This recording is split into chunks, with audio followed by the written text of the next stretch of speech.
योऽन्तः प्रविश्य मम वाचमिमां प्रसुप्तां सञ्जीवयत्यखिलशक्तिधरस्वधाम्ना अन्यांश हस्तचरणश्रवणत्वगादीन् प्राणान्नमो भगवते पुरुषाय तुभ्यम्.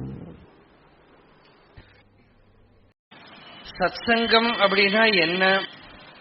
அந்த வாக்கோட அர்த்தத்தை பார்த்தோம்னா சத் அப்படின்னா உள்ளது, ஆத்மா.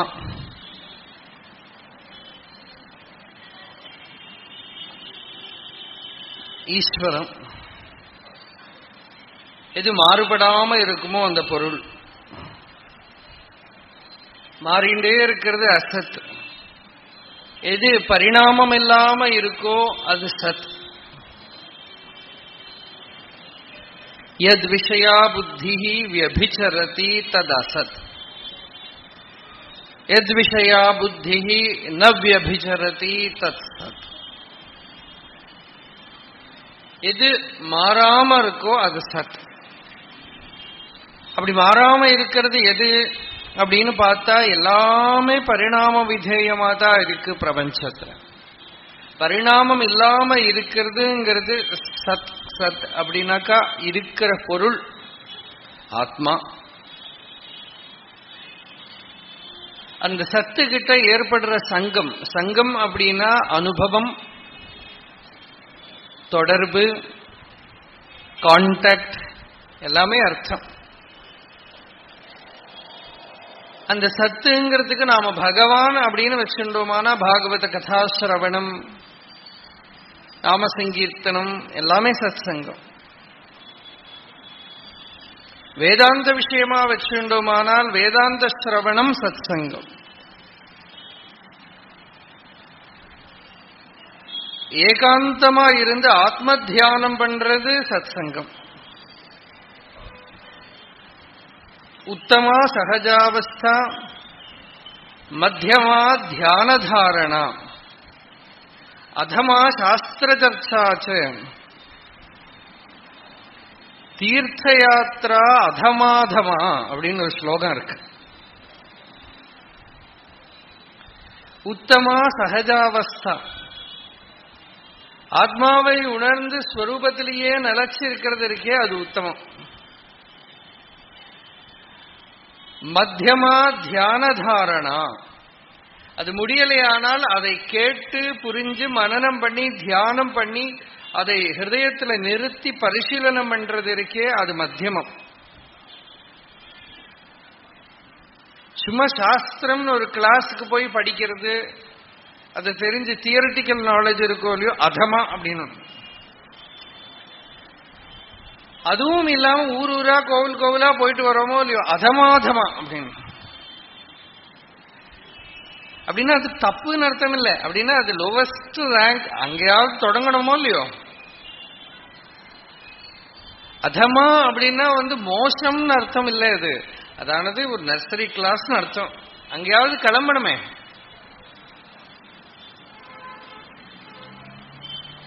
மெதுவா மெதுவா அந்த உத்தமத்துக்கு நாம ஆகணும். உத்தமமான சத்சங்கம் என்ன அப்படின்னா ஆத்மஸ்வரூப ஞானத்தோட தன்னுடைய ஸ்வரூபத்தை உணர்ந்து அதிலேயே நிலச்சுடுறது உத்தமம். அது நமக்கு முடியாட்டா கூட அதை திரும்ப திரும்ப சிரவணம் பண்ணி மனனம் பண்ணி நிதித்தியாசனம் பண்ணி அதையே அனுசந்தானம் பண்ணிட்டு வாழற ஒரு வாழ்க்கை இருக்கே அது அமிர்தம். வேதாந்த வாக்கியேஷு சதா ரமந்த அப்படிங்கிற பகவத் பாதா. வேதாந்தத்தையே விசாரம் பண்ணிட்டு அனுசந்தானம் பண்ணிட்டு அதுலயே ரமிக்கிறதுனா delight, to take delight in it.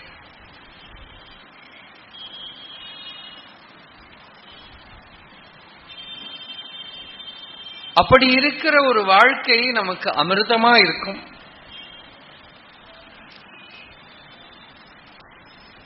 நம்ம ஸ்வரூபத்தை உணர்ந்து நாம யாரு அப்படின்னு தெரிஞ்சுக்கிறது, நம்ம அறிவு அந்த இடத்துல பூர்ணமாகிறது. வேதாந்தம் அப்படின்னா பூர்ணமான அறிவுன்னு அர்த்தம்.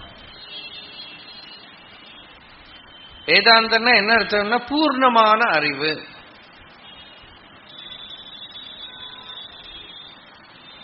அறிவு எங்க பூர்ணமாகிறது? அதுக்கு மேல எதுவும் தெரிஞ்சுக்க இல்லாம ஆயுடுத்தானா பூர்ணமாச்சு. அறிவு உங்ககிட்ட பூர்ணமாகிறது அப்படின்னா, அறிவு என்கிட்ட பூர்ணமாகிறது அப்படின்னா நான் நிறைஞ்சுட்டேன்னா பூர்ணமாச்சு. இப்ப நமக்கு வெளியிலேன்னு தெரிஞ்சுக்கிற எந்த அறிவும் நிறைவை கொடுக்கறதா தெரியலையே. குறை இருந்துட்டே இருக்கு. என்ன தெரிஞ்சிருந்தாலும் குறை இருந்துட்டே இருக்கு. என்ன படிச்சாலும் குறை இருக்கு. அந்த குறை இல்லாத ஒரு நிலை வரணுமானால் குறையில்லாத பொருள்கிட்ட நமக்கு ஒரு சங்கம் ஏற்படணும். அதான் சத் சங்கம். சத் சங்கத்தை பொதுவா நாம வேதாந்த ஸ்ரவணம் இல்லை பக்தி மார்க்கத்தில் இருக்கிற சத் சங்கம் எப்படியா இருந்தாலும் அதுல கலந்துண்டா அதோட விசிபிள் இஃபெக்ட் என்ன அப்படின்னாக்கா நிசங்கத்துவம். உலக விஷயங்கள்ல இருந்து மெதுவா நமக்கு பற்றுதல் விட்டு போறது. ரொம்ப கஷ்டம். அதுதான் நிசங்கமா உலகத்துல இருக்கணும் அப்படின்னு உபதேசம் எல்லாம் நமக்கு கேட்கிறோம். ஆனா உலகத்துல விழுந்தாலே நம்ம மாட்டிட்டு விடுறோம். பற்றுதல்ங்கிறது நமக்கு சுவாபாவிகமா இருக்கு. பலாப்பழம் வெட்டினோமானால் அதோட பாலெல்லாம் கையில எல்லாம் ஒட்டின்னு விடுறது இல்லையா? முதல்ல கையில எண்ணெயை போட்டு அப்புறம் அது வெட்டினா ஒட்டிக்க மாட்டேங்கிறது. இந்த நிசங்கத்துவம்ங்கிறது நமக்கு ஒரு எண்ணெய் மாதிரி. அது போட்டுட்டோம்னா அதுக்கப்புறம் லோகத்துல பற்றுதல் இல்லாம இருக்க முடியும். சத்சங்கத்துல கலந்துண்டால் நிசங்கத்துவம் வரும். அது எப்படி வரும் அப்படின்னா, சத்சங்கத்துல சங்கம் வந்துடும். சத்துல சங்கம் வந்தா அசத்துல இருக்கிற சங்கம் அற்று போயிடும். கோபஸ்திரிகள் கிருஷ்ணன் கிட்ட சொல்ற பாகவதத்துல, உங்ககிட்ட பிரியம் வந்தப்போ உலகத்துல இருக்கிற சங்கம் போயிடுத்துங்கிறா. உங்ககிட்ட சங்கம் வந்துடுத்து இதர ராக விஸ்மாரணம். மீதி இருக்கிற ராகங்களை நாங்க விடல, மறந்தே போயிடுத்து.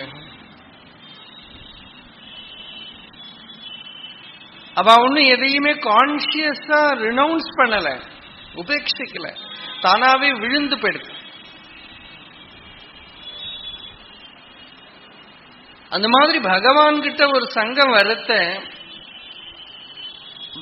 லோகம் தானாவே மறந்து போயிடுறது. அறவே உன்னை சேர்ந்த அடியார் மற்றொன்றும் அறியாதார். லோகத்தை அறிஞ்சா துக்கிக்காம இருக்க முடியாது. நீங்க வேணா ட்ரை பண்ணி பாருங்க. மனச உலகத்துல விட்டு உலக விஷயங்களை எல்லாம் விசாரிச்சுன்னு பாருங்க.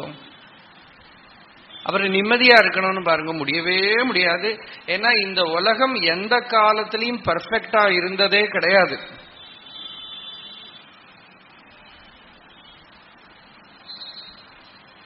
என்னதான் அவதாரங்கள் வந்தாலும் கூட இந்த உலகம் இப்படிதான் இருக்கப்படுது. சத்துவகுணம், ரஜோகுணம், தமோகுணம் அப்படிங்கிறது தான் பிரகிருதி. அவதார புருஷர்களே என்ன பண்றா, ராமர் கிருஷ்ணர்லாம் என்ன பண்றான்னா, அவளும் அவதாரம் பண்ணி நமக்கு நடுப்புல இருந்து நம்மளை விட கஷ்டப்பட்டு காட்டினான். அப்ப நமக்கு ராமர்கிட்ட போய் சொல்ல முடியாது நம்ம கஷ்டத்தை. கிருஷ்ணங்கிட்ட போய் நம்ம கஷ்டத்தை சொல்ல முடியாது. பெரியவா கிட்ட ஒருத்தர் போய், பெரியவா வயசாயிடுத்து, கண்ணு சரியா தெரியவே மாட்டேங்கிறது அப்படின்னாராம். பெரியவா கண்ணை ஆடி அவுத்து, இது பாரு என்னோட கண்ணை பாரு, பொட்ட கண்ணு, நான் என்ன பண்றது?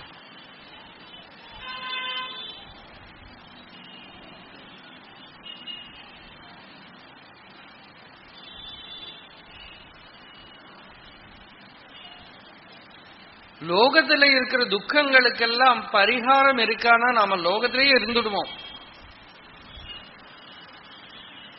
பகவானே பகவத்கீதையில சொன்னார், அனித்யம் அசுகம் லோகம், தெர் இஸ் மேனுஃபேக்சரிங் டிஃபெக்ட் அப்படின்னு. லோகத்திலேயே ஒரு மேனுஃபேக்சரிங் டிஃபெக்ட் இருக்கு. அனித்யம் அசுகம் லோகம் இமம் பிராப்ய பஜஸ்வமாம். இந்த லோகத்துல நீ வந்துட்டாயானால் இதுல மனசை விடாம நீ எங்கிட்ட மனசை விட, பக்தி பண்ணு. மனசு அனாத்மாவில விட்டுதானா துன்பம் தான், மனசு ஆத்மாவில விட்டுதானா ஆனந்தம் தான். நீங்க எங்க மனசை விடுறீங்கிறத பொறுத்து இருக்கு. வெளியில மனசா மிருத்யு, உள்ள மனசை விட்டா அமிர்தம். பாகவதத்துல பரீட்சித்தே இத சொல்றான்.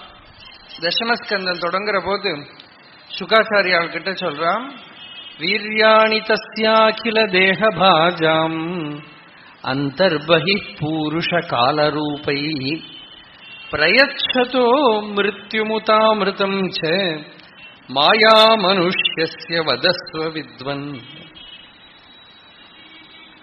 பிரயச்சதோ மிருத்யும் உத அமிர்தம் ச. வெளியில திரும்பினா மிருத்யு, உள்ள திரும்பினா அமிர்தம். வெளியில காலம், உள்ள ஆத்மா. காலத்துல மனசை விட்டா மிருத்யு, துக்கம். அசத்துக்கிட்ட சங்கம் இருந்தா துன்பம், சத்துக்கிட்ட சங்கம் வந்துதானா அமிர்தத்துவம்.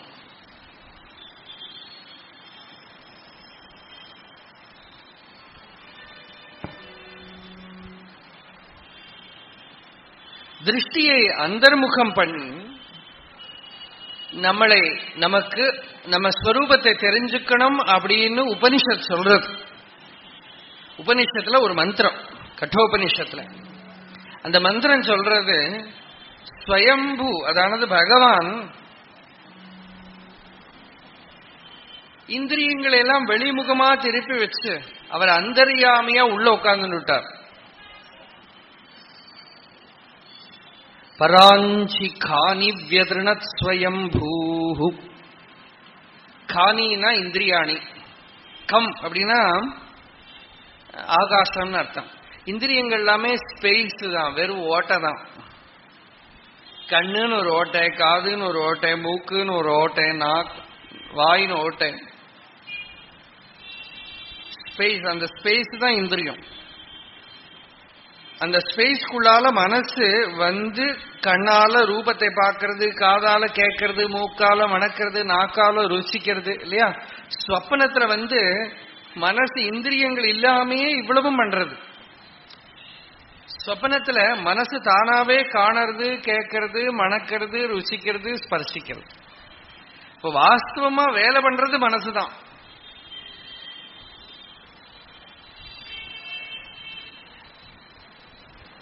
இந்திரியங்களை எல்லாம் வெளியில திருப்பி வச்சு அந்தர்யாமியான பகவான் ஸ்வயம்பூஹு வியதிருணத்து அப்படிங்கிறார். வேதம் சொல்றது வியதிருணத்து. வியதிருணத்துனா அதோட வேலையை சரியா பண்ண முடியாத விதத்துல பண்ணிவிட்டார். தஸ்மாது பராங் பஷ்யதி. அதனால எல்லாரும் எங்க பாக்குறா, வெளியிலேயே பார்த்துட்டு இருக்கான். ந அந்தராத்மன், உள்ள திரும்பி அந்தராத்மாவை யாருமே பார்க்க காணுமே, வெளியிலேயே பார்த்துட்டு இருக்கோமே. அப்புறம் யாராவது பார்த்தாளா அப்படின்னா கஷ்டித்து தீரா, யாரோ ஒரு தீரன், ஞானிதான் தீரன். யாரோ ஒரு தீரன் என்ன பண்ணான், வெளிமுகமா இருக்கிற இந்த புத்தியை அந்தர்முகம் பண்ணி தனக்குள்ள ஆழத்துல இருக்கக்கூடிய ஸ்வரூபத்தை ஐக்ஷது பார்த்தான். எப்படி ஆவர்த்த சக்ஷுகு, கண்ணெல்லாம் உள்ளுக்கு திரும்பி விடுத்தான், திருஷ்டி உள்ள திரும்பி பார்க்கறான். அதுக்கு என்ன காரணம்னா அமிர்தத்துவம் இச்சன், மரணத்திலேருந்து தப்பிச்சுக்கணும்னு விட்டு. இப்ப பஜகோவிந்தமே அப்படித்தானே இல்லையா, சம்பிராப்தே சந்நிகிதே காலே, மரணம் முன்னாடி இருக்கு. அமிர்தத்துவம் இச்சன், அமிர்தத்துவத்தை விரும்பி மரணமில்லா தன்மையை உணரறதுக்கு தன்னோட ஸ்வரூபத்தை நாடி மனசை அந்தர்முகம் பண்ணி நான் யாரு, என்னோட ஸ்வரூபம் என்ன, நான் நான் அப்படிங்கிறது என்ன அப்படின்னு ஆழ்ந்து உள்நோக்கம் பழகி பழகி பழகி உள்ள அந்த பிரகாசத்தை பார்க்கிறான். திருவாசகத்துல ஈஸ்வரனை ஸ்துதி பண்ற போது ஒரு வார்த்தை, ஓயாமல் உள்குவார் உள்ளொளிரும் உள்ளானை அப்படின்னு.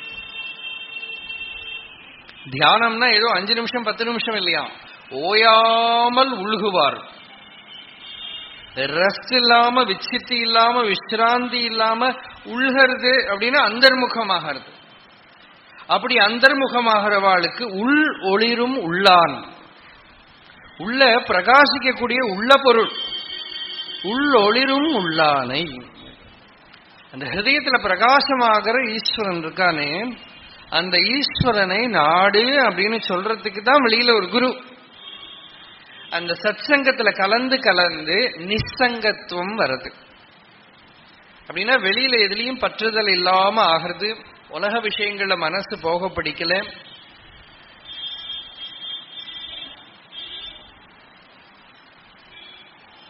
ஆத்மாவோட ஸ்வரூபமே நிசங்கம்.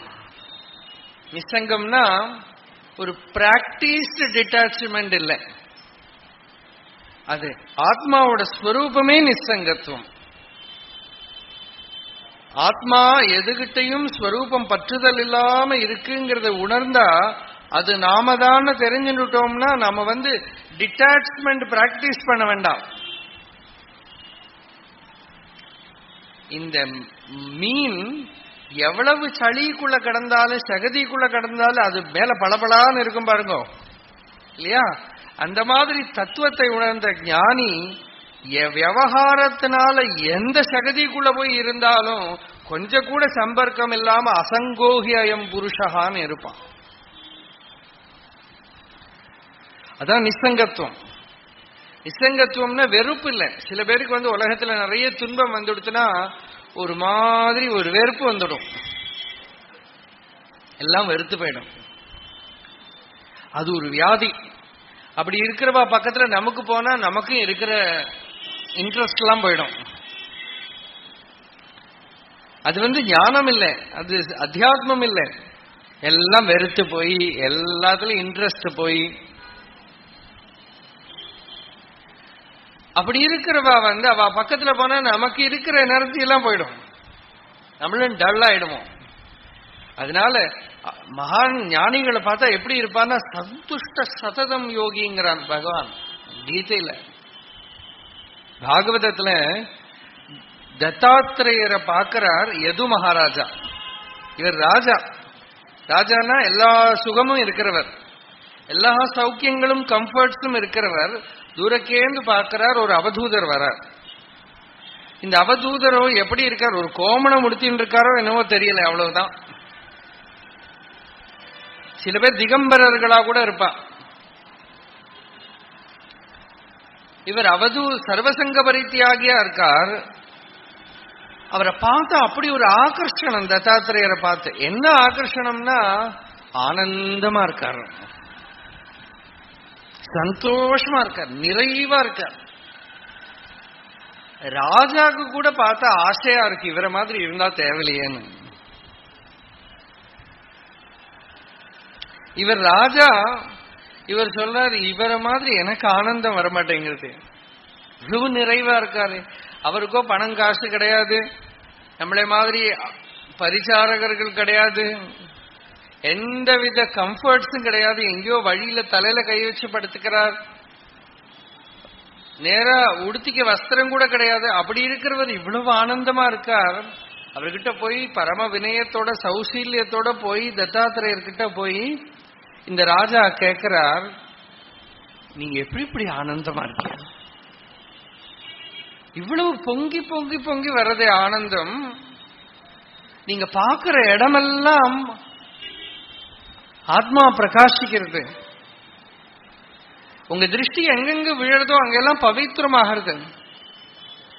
இந்த நிலை உங்களுக்கு எப்படி சித்திச்சது? ராஜாவுக்கும் அத்தியாத்ம வாசனை இருக்கிறதுனால புரிஞ்சுட்டார். இல்லைன்னா ஏதோ பிச்சைக்காரன் நினைச்சுட்டு இருக்கலாமே, புரிஞ்சுட்டார். நீங்க எப்படி இப்படி இருக்கீங்கன்னு கேட்கிறார். அப்ப அந்த அந்த இன்சிடென்ட் பாகவதத்துல சும்மாவே வேதாந்தத்தை சொல்லி இருக்கலாம்.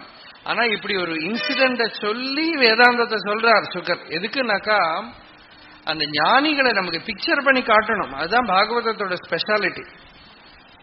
அவ இருக்கிற நிலை நேரடியா பார்க்கறது உத்தமம். நேரடியா பார்க்க முடியலையானா நேரடியா பார்த்தவா பார்த்து சொல்லி கேட்கறதும் ரொம்ப முக்கியம். இப்ப மகான்களை நாம பார்க்காட்டா கூட யாரு பார்த்திருக்காளோ அவாகிட்டேந்து கேட்டாலே பெரிய விஷயம். அந்த அந்த சந்நிதி வந்துடும். அவ சொல்ற போது அவ பாப்பாளோ இல்லையோ உள்ள அது நமக்கு கிடைச்சிடும். அது ஒரு வித்யை. அது அந்த தத்தாத்திரேயரை அப்படியே வியாசர் அங்க பிடிச்சு வச்சிருக்கார். அவரை பார்த்து யது மகாராஜா கேட்கிறார், இப்படி ஆனந்தமா ப்ரூஹி ஆத்மனி ஆனந்த காரணம் ஸ்பர்ஷவிஹீனஸ்ய. ஒரு விசேஷம் தத்தாத்திரேயருக்கு. அவர் எப்படி இருக்காருன்னா ஸ்பர்ஷவிஹீனஹா. ஸ்பர்ஷம்னா டச், ஸ்பர்ஷவிஹீனஹான்னா டச்லெஸ். அதாவது எதையுமே தொடாம இருக்காராம். இந்த ஆகாசம் எல்லாத்துக்குள்ளேயும் பூந்துன்னு இருக்கு இல்லையா?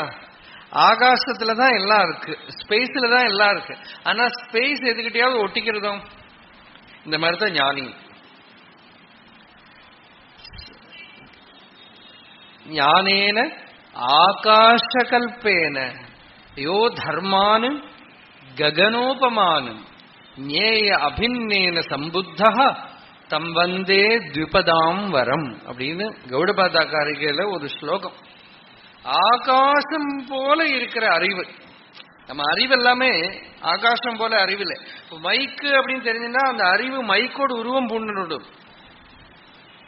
ஹைட்ரஜன் அப்படின்னு தெரிஞ்சுன்னா அந்த ஹைட்ரஜனா மாறி விடுறது அறிவு. கோபம் அப்படின்னு தெரிஞ்சுன்னா கோபமா மாறி விடுறது அறிவு. ஈவன் ஆண் அப்படின்னு தெரியறது ஆணா மாறுறது, பொன் தெரியறது பொண்ணா மாறுறது இல்லையா? அப்ப அந்த அறிவு it is a kind of it is in the form of a thought. அந்த நினைப்பு எந்த ஆகாரத்தை தெரிஞ்சுக்கிறதோ அந்த வடிவம் பூண்டுதான் நிக்கிறது. ஆனால் இந்த ஆத்ம ஞானியுடைய அறிவு எப்படி இருக்குன்னா, அறிவு ஆகாசமா இருக்கு, அறியப்படுற பொருள்கள் எல்லாம் ஆகாசமா இருக்கான். அப்ப அறியறவன் எப்படி இருக்கான்னா அவனும் ஆகாசமாவே தான் இருக்கான். அப்படின்னா அனந்தமா இருக்கே தவிர லிமிட்டடா லிமிட்டடா லிமிட்டடா இல்லை.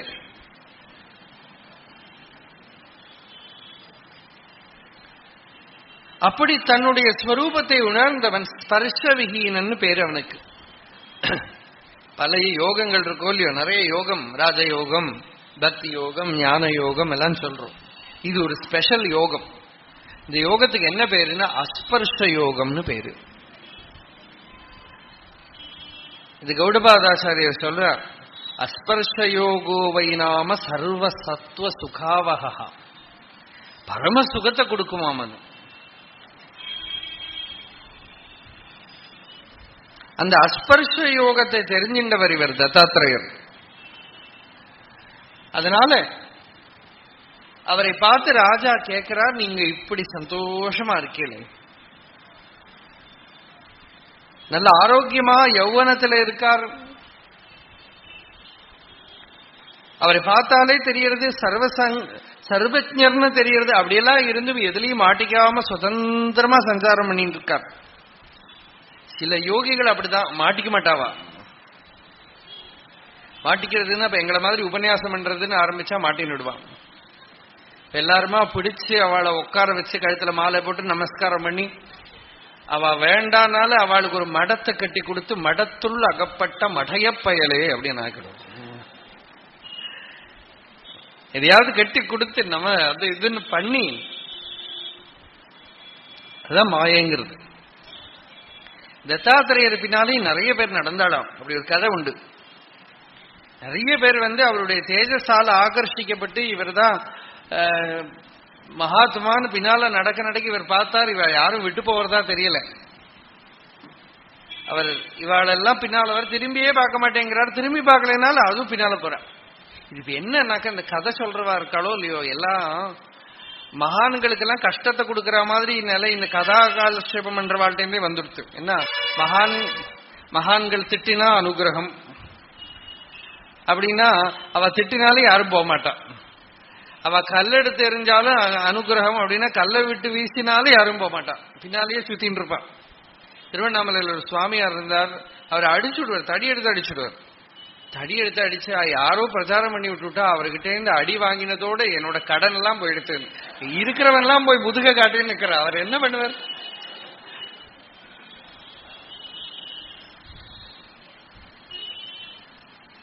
அதனால ஒன்னும் தப்பிச்சுக்க வழி இல்லாம இவர் பின்னால வரிசையா ஜனங்களை சுத்தின்னு இருக்கலாம். இவர் என்ன பண்ணார், லாஸ்ட்ல ஒரு பெரிய சரஸ், அந்த சரஸுக்குள்ள போய் முழுகினார். கொஞ்ச நேரமா சுவாமியை காணோம். எல்லாரும் கரையில சுவாமிகள் வரப்போறார்னு எல்லாரும் பக்தியோட காத்துன்னு இருக்கா. இவர் கொஞ்ச நேரத்துக்கு அப்புறம் அந்த சரஸ்ல இருந்து வெளியில வந்தார் பாருங்கோ. எல்லாரும் கண்ணை மூடிட்டார். ஏன்னா இந்த பக்கம் ஒரு பொண்ணு, இந்த பக்கம் ஒரு பொண்ணு, கையில மதுபானத்துக்கு கொடம்பா. இந்த சாமியார் கெட்டு போயிட்டார் அப்படின்னு இருக்கிறவாளெல்லாம் ஓடி போயிட்டாளாம். இவர் இப்படி வரத பார்த்த உடனே இருக்கிறவாளெல்லாம் ஓடி போயிட்டான். அவ 4 அடி அந்த பக்கம் போனா யாரோ 1-2 பேர் மாத்திரம் அவர்கிட்ட அவரோட உள் ஸ்வரூபத்தை தெரிஞ்சுக்கிறவா விலகாம நின்று பார்த்துட்டே இருந்தா. இந்த ஒரு 1000 பேர் இருந்தான்னா 990 போயிடுது. அந்த இருந்த 10 பேர் கவனிச்சுட்டு இருந்தா கொஞ்ச நேரம் 10 அடி நடந்தா எல்லாம் மறைஞ்சு போயிடுத்தான். அவர் பூர்வ ரூபத்திலேயே இருந்தார். அவளுக்கு கிடைச்சது அப்படின்னு ஒரு கதை உண்டு. அப்படின்னா அவ மாட்டிக்க மாட்டான். அவ எதிரே அவிவிருத்தராமி. சில பேர் நேற்றுக்கு சொன்னோமே போகரதா அப்படின்னு பார்த்தா போகி மாதிரி இருப்பா. சில பேர் யோகிகள் மாதிரி இருப்பா, சில பேர் போகிகள் மாதிரி இருப்பா.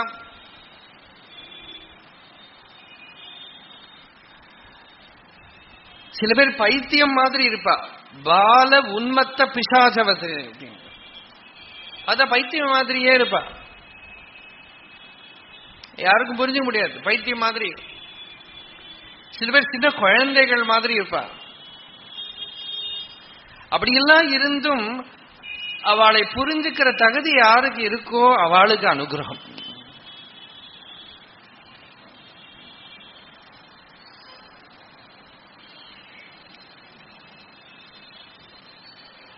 அந்த சங்கம் என்ன பண்றது, சத்சங்கம் நம்மளை நிச்சங்கம் பண்றது அப்படின்னு.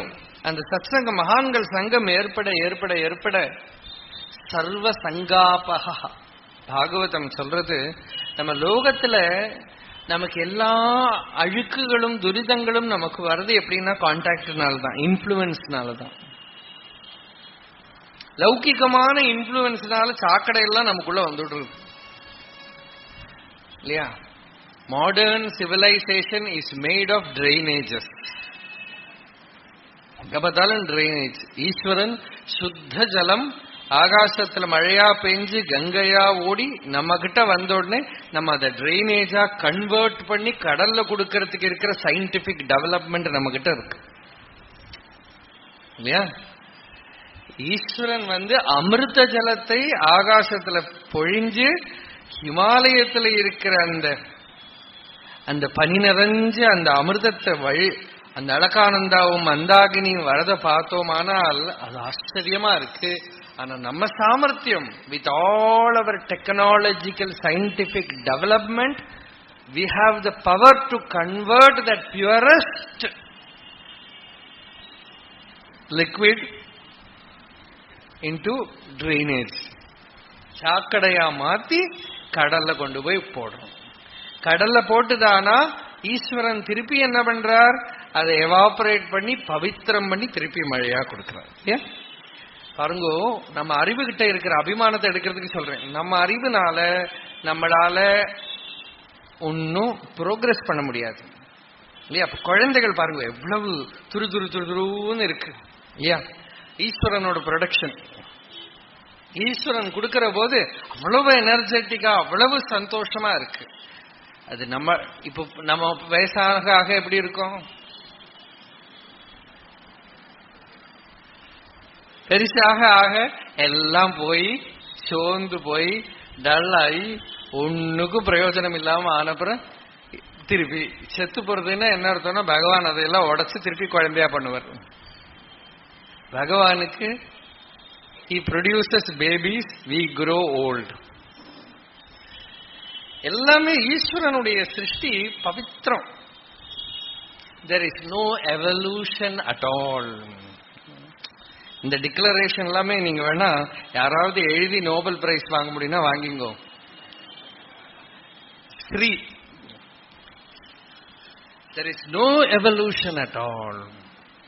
There is only pure manifestation. It manifests and slowly it dies, then again manifests, then again it dies. அவ்வளவுதான். கீழேன்னு மேல போறதே இல்லை. நம்ம நினைச்சுக்கிறோம் மேல போறதுன்னு இல்லையா? எந்த ஃபீல்ட வேணா பாருங்க, when it manifests it is fresh, பூர்ணம். அப்புறம் பூர்ணத்துக்கு மேல கலங்கப்பட்டு கலங்கப்பட்டு கலங்கப்பட்டு கலங்கப்பட்டு தர்மஸ்ய கிளானிஹி, அவ்வளவுதான். அப்புறம் திருப்பியும் அது சிதிலமாக திருப்பி பூர்ணமா வரும். அந்த பூர்ணத்துவம் ஸ்வஸ்வரூபம். அந்த பூர்ணத்துவத்தை நம்ம மறந்து போக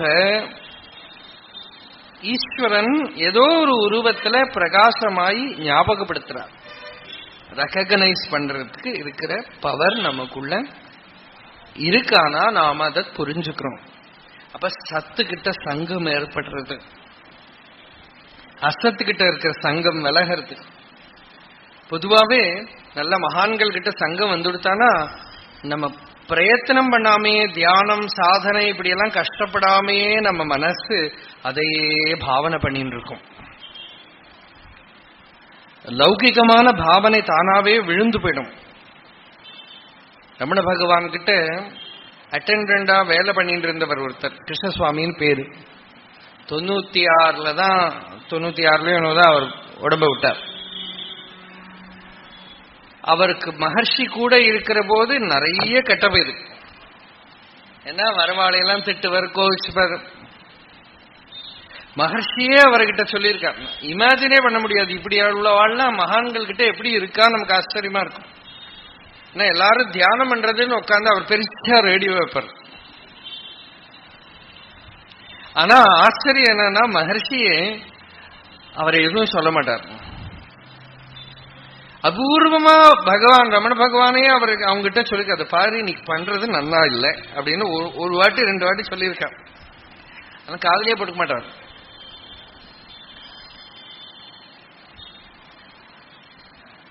யாரையுமே விலை வைக்க மாட்டான். அப்படி ஒரு அட்டெண்டன்ட். பெரிய பெரிய பொசிஷன்ல இருக்கிறவாள்லாம் கூட முன்னாடி வந்து இருந்தா கூட அவளை மகர்ஷியோட பக்கத்துல வர்றதுக்கோ எதுக்கோ ஏதாவது வந்துன்னா கண்டபடி திட்டி விட்டுடும். அதனால இவன் எல்லாருக்குமே பயம் வர. அவளும் தேவை இல்லாட்டா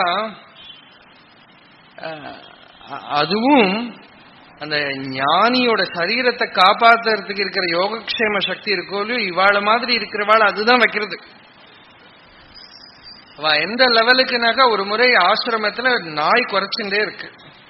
பகவான் வந்து இவர்கிட்ட கேட்டார், என்ன போய் நாய் குறைக்கிறது? அது வெளியிலேருந்து ஒரு நாய் ஆசிரமத்துக்குள்ள வந்திருக்கு, ஆசிரம நாய் இல்லாம அதை துரத்துறது.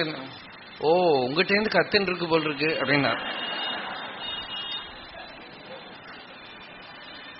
அந்த லெவலுக்கு இருந்து ரொம்ப பெரிய ஒரு அம்மா, ரொம்ப பவர்ஃபுல் லேடி, பொலிட்டிக்கலி பவர்ஃபுல்,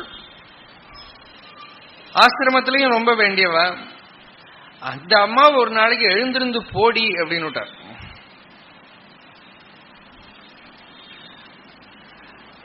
இப்படி எல்லாம் நடந்துப்பார். அப்படியெல்லாம் இருக்கிறவ வயசான சமயத்திலையுமே பொலிட்டிக்கல் இன்ட்ரெஸ்ட் எல்லாம் கூட இருந்தது அவருக்கு. பொலிட்டிக்கலி என்ன, கடவுள் நம்பிக்கை இல்லாத அரசியல் பார்ட்டி கிட்ட தான் அவருக்கு சார்பு. ரொம்ப வேடிக்கை பாருங்க. மகர்ஷியோட கூட வேலைக்காரனா தொட்டு குளிப்பாட்டி வேலை பண்ணிட்டு இருந்தவர்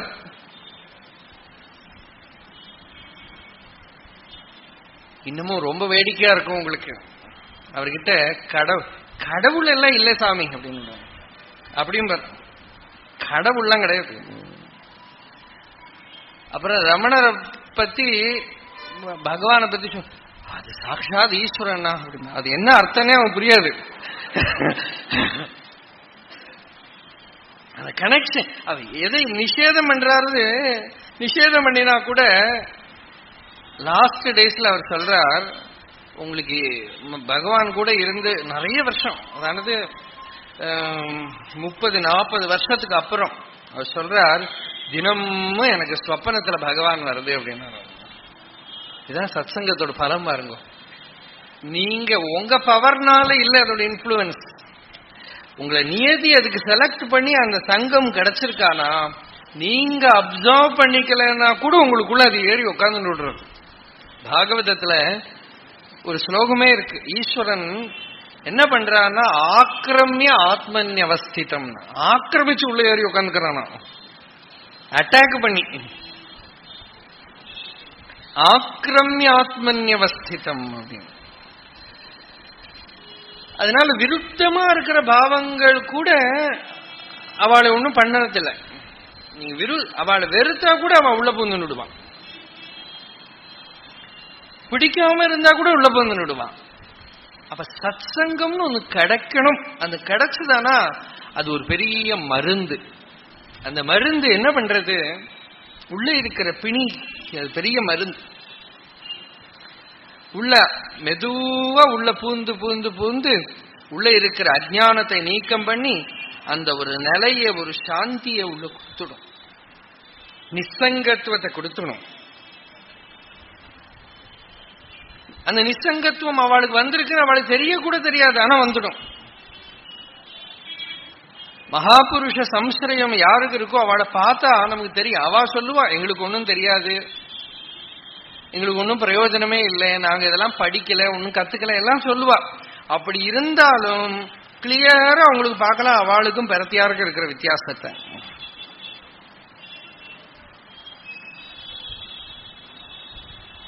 பெரிய வித்தியாசம் பார்க்கலாம். அந்த வித்தியாசம் எப்படி வந்தது அப்படின்னு சத்சங்கத்தினால ஒரு நிசங்கத்துவம் வந்துடும் உள்ள. நிசங்கத்துவே நிர்மோகத்துவம். நெக்ஸ்ட் ஸ்டெப் என்னன்னா, மோகம் அப்படின்னா அவித்யான்னு அர்த்தம், ஆவரணம். அது ஒரு ஹையர் ஸ்டெப். அந்த நிசங்கம் வந்து வந்து மெதுவா மெதுவா மெதுவா ஆத்ம விசாரம் பண்றதுக்கு இருக்கிற பவர், சக்தி இவாளுக்குள்ள உண்டாகும்.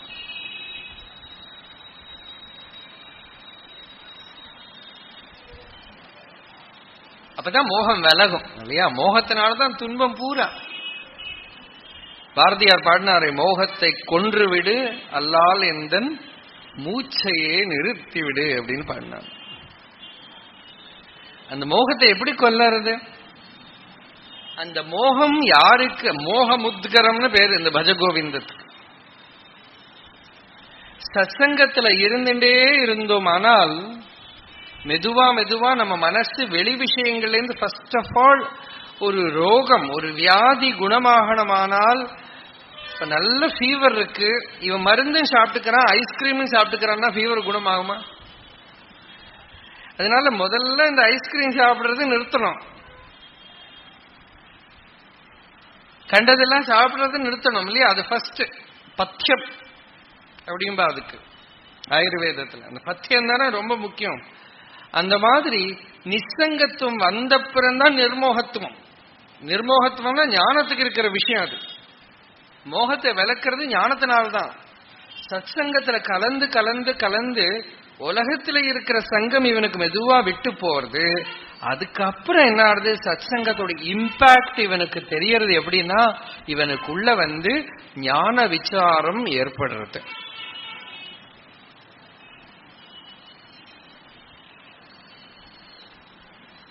கஸ்துவம் கோகம் குத ஆயாதா காமே ஜனனி கோமே தாதா இதி பரிபாவய பரிபாவித நிஜ சம்சார சர்வம் தியக்த்வா.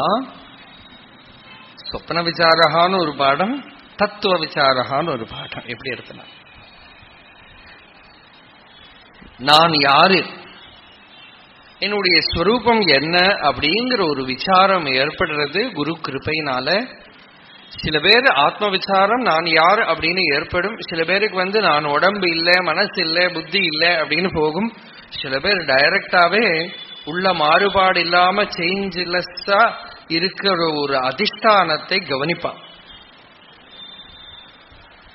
அது எப்படி அந்த கவனம் வருதுன்னா ஈஸ்வர அனுகிரகம், குருவோட சந்நிதி, யோகாரூடர்களா இருக்கிற மகான்களுடைய ஹிருதயத்துல அந்த சமாதி நிலை இருக்கிறதுனால அந்த சமாதி நிலை இவாளுக்குள்ளையும் பற்றின்னு விடுறது. அந்த நிலை இவாளுக்கு பருக பருக பருக மெதுவா மீதி இருக்கிறதெல்லாம் ஸ்கிரீன்ல சினிமா மாதிரி அப்படின்னு தெரிய ஆரம்பிச்சு. சத்சங்கத்தோட பலம். சத்சங்கத்தில் இருந்துட்டே இருக்கிற போது ஒரு சமயம் நமக்கு தெரியாது, அதை இழந்தோம்னா நன்னா தெரியும்.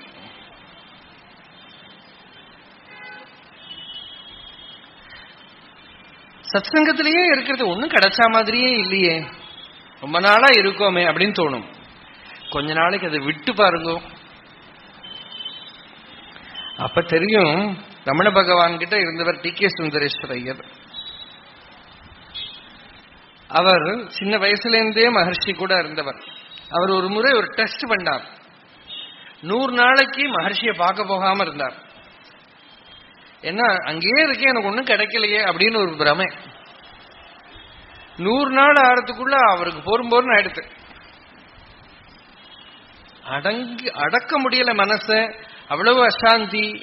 மலையில ஓடி போற வழியில மகர்ஷியே வழியில இவரை பார்த்து, ஏ சுந்தரேஷா, நீ எங்கூட இருந்து உனக்கு என்ன கிடைச்சதோ கிடைக்கலையோ, என்னை பார்க்காம இருந்து என்ன இழந்தேங்கிறது தெரியறதோ இல்லையோ அப்படின்னு. இதுக்குதான் பிரத்யவாய தோஷம்னு சாஸ்திரம் சொல்றது. இப்போ சந்தியாவந்தனம் எல்லாம் பண்ணினா எஃபெக்ட் ஒன்னும் தெரியறது இல்லை. நிறைய பேர் சொல்றா இன்னும் ஒண்ணுமே சும்மா பண்ணிட்டே இருக்கும். அதை விட்டா கொஞ்ச நாள் தெரியும். நீங்க பண்ணாம இருங்கோ, அப்ப தெரியும். அதுக்குதான் பிரத்யவாயம்னு பேரு.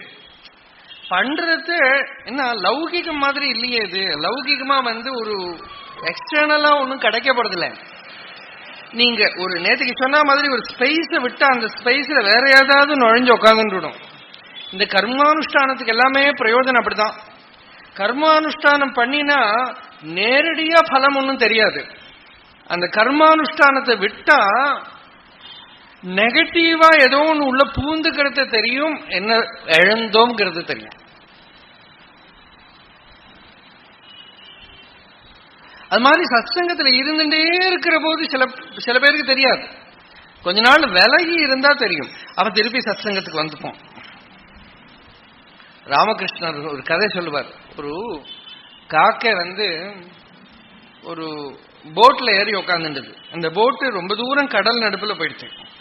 இந்த காக்கை தூங்கி போயிடுச்சு. அது கண்ணை திறந்து பார்த்தா எங்க பார்த்தாலும் கடல்.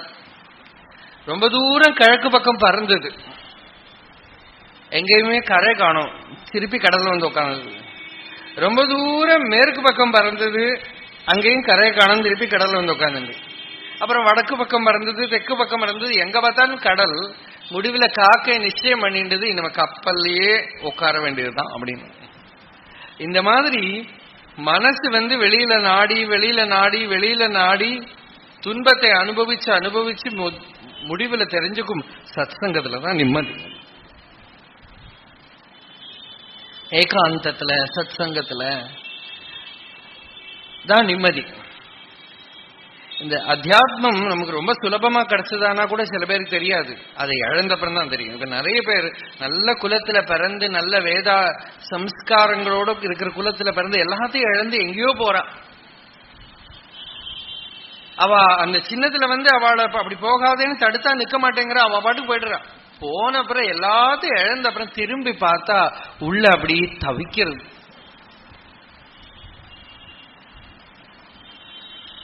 அப்ப சத்சங்கம் என்ன பண்றதுங்கிறது ஒரு பெரிய அல்கமின்னு சொல்லுவா. அதுக்கு அல்கமினா இந்த லோகத்தை ஒரு விதமா ஸ்வர்ணமா பண்றது. இந்த சித்தர்கள்லாம் பண்ணுவாளே அந்த மாதிரி இந்த சத்சங்கமும் அப்படிதான். அது எப்ப டிரான்ஸ்பார்ம் ஆச்சுன்னே தெரியாது நமக்கு. அந்த மாதிரி அந்த சத்சங்கத்துல இருக்க மெதுவா மீதி இருக்கிற சங்கங்கள்லாம் போயிடும். நான் சாதாரணமாவே சொல்றது, இவ்வளவு நேரம் நீங்க இங்க இருந்து அவ்வளவு நேரம் டிவி பார்க்காம இருப்போமே இல்லையா, அதுவே ஒரு பெரிய லாபம். யார பத்தியாவது தோஷமோ குணமோ பேசாம இருப்போம். ரெண்டுமே பந்தம் தான். பாகவதத்துல பகவான் உத்தவர்கிட்ட சொல்றார், பெறத்தியார ஸ்துதியும் பண்ணாதே நிந்தையும் பண்ணாதேங்கிறார்.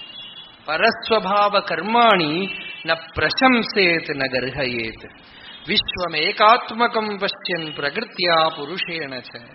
எல்லாம் ஆத்மஸ்வரூபம் தெரிஞ்சுக்கிறதுக்கு இது விக்னம். அதனால மனசை வெளியில விடாம இருக்கிறதுக்கு கொஞ்ச நேரத்துக்கு மனசு உன்முகமாச்சோ இல்லையோ வெளியில போகாம இருந்தாலே பெரிய லாபம். அதனால சத்சங்கத்துல இருக்க இருக்க நிசங்கத்துவம் வந்துடும். நிசங்கத்தோட அடுத்தபடியா நமக்கு மோகம்னா அவித்யை விளக்கக்கூடிய ஞான விசாரம் ஹிருதயத்துல ஏற்பட்டுடும். உண்மை என்னது, சத்தியம் என்னது அப்படிங்கிற ஒரு ஆராய்ச்சி ஏற்பட்டுடும். நம்ம எந்த சத்சங்கத்தில் இருக்கோமோ அதுக்கு தகுந்தபடி ஒரு சம்ஸ்காரம் ஏற்படும். நம்ம குரு நாமஜபம் பண்றவரா இருந்தா நமக்குள்ள நாமஜபம் வந்துடும். நம்ம குரு ஞான விசாரம் பண்றவரா இருந்தா நமக்குள்ள ஞான விசாரம் வந்துடும். குரு மௌன நிஷ்டரா இருந்தார்னா அந்த சிஷ்யாளுக்குள்ள எல்லாம் ஒரு மௌனம் புகுந்துடும்.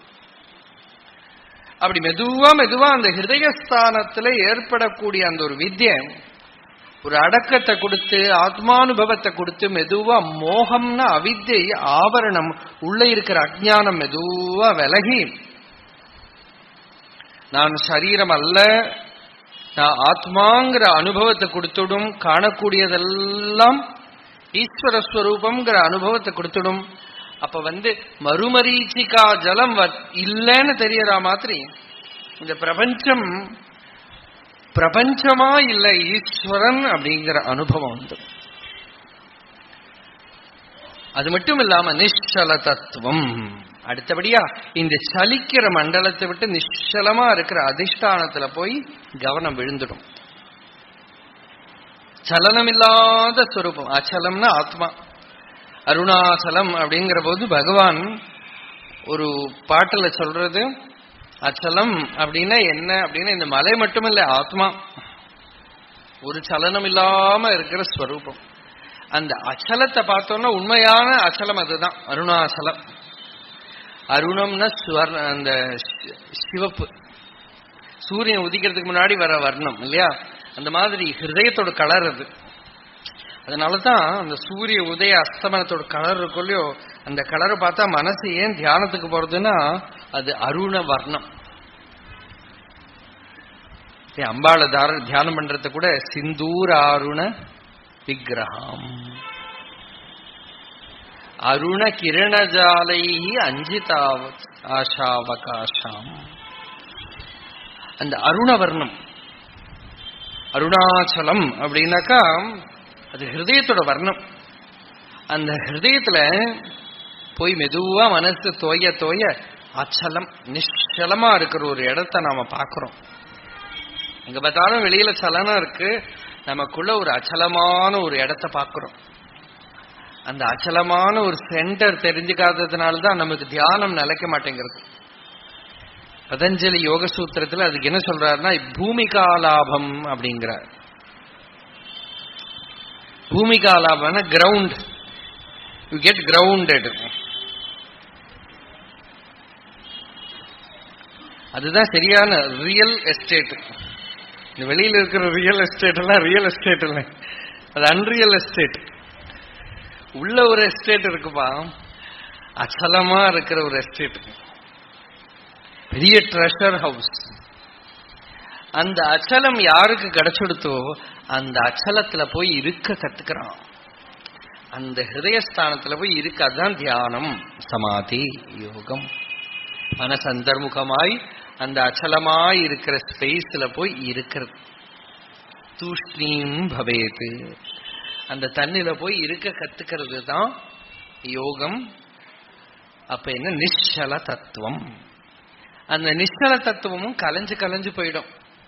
ஏன்னா எவ்வளவோ ஜென்மாவா பழகின வாசனையா இருக்கிறதுனால, குரு கிருப்பைனாலேயோ சத்சங்கத்துல இருக்கிறதுனாலயோ அப்பப்போ அது வந்தானா ஒரு சமயம் நாம பிரமிச்சு போயிடுவோம், நம்ம அடைஞ்சு விட்டோம்னு நினைச்சுப்போம். அப்புறம் கொஞ்ச நாள் உலகத்துல கலந்தா அது போயிடும். நிறைய பேர் சொல்லியிருக்கா, இந்த அத்தியாத்ம லோகத்துல இருக்கிறவாளே அப்படி குரு கிருபையினால கொஞ்சம் கிடைச்சது. அதுக்கப்புறம் திருப்பி லோகத்துல அது பழக பழக ரஞ்சனம்னு பேர் இருக்கு. ஒரு கலர்ல வேஷ்டியை போட்டு வச்சா அந்த வேஷ்டியில அந்த கலர் ஒட்டிக்கிற மாதிரி உலகத்துல சங்கம் வந்து வந்து வந்து உலகம் திருப்பி உள்ள போகும். அந்த அச்சலம் போய் திருப்பி சலமாயிடும். அதனால அந்த அச்சலம் விலகாம இருக்க அந்த குரு சந்நிதி, சத்சங்கம், அந்த பகவத் தியானம், அந்த ஆத்மனிஷ்டை தொடர்ந்து பண்ணிட்டே இருக்கணும்.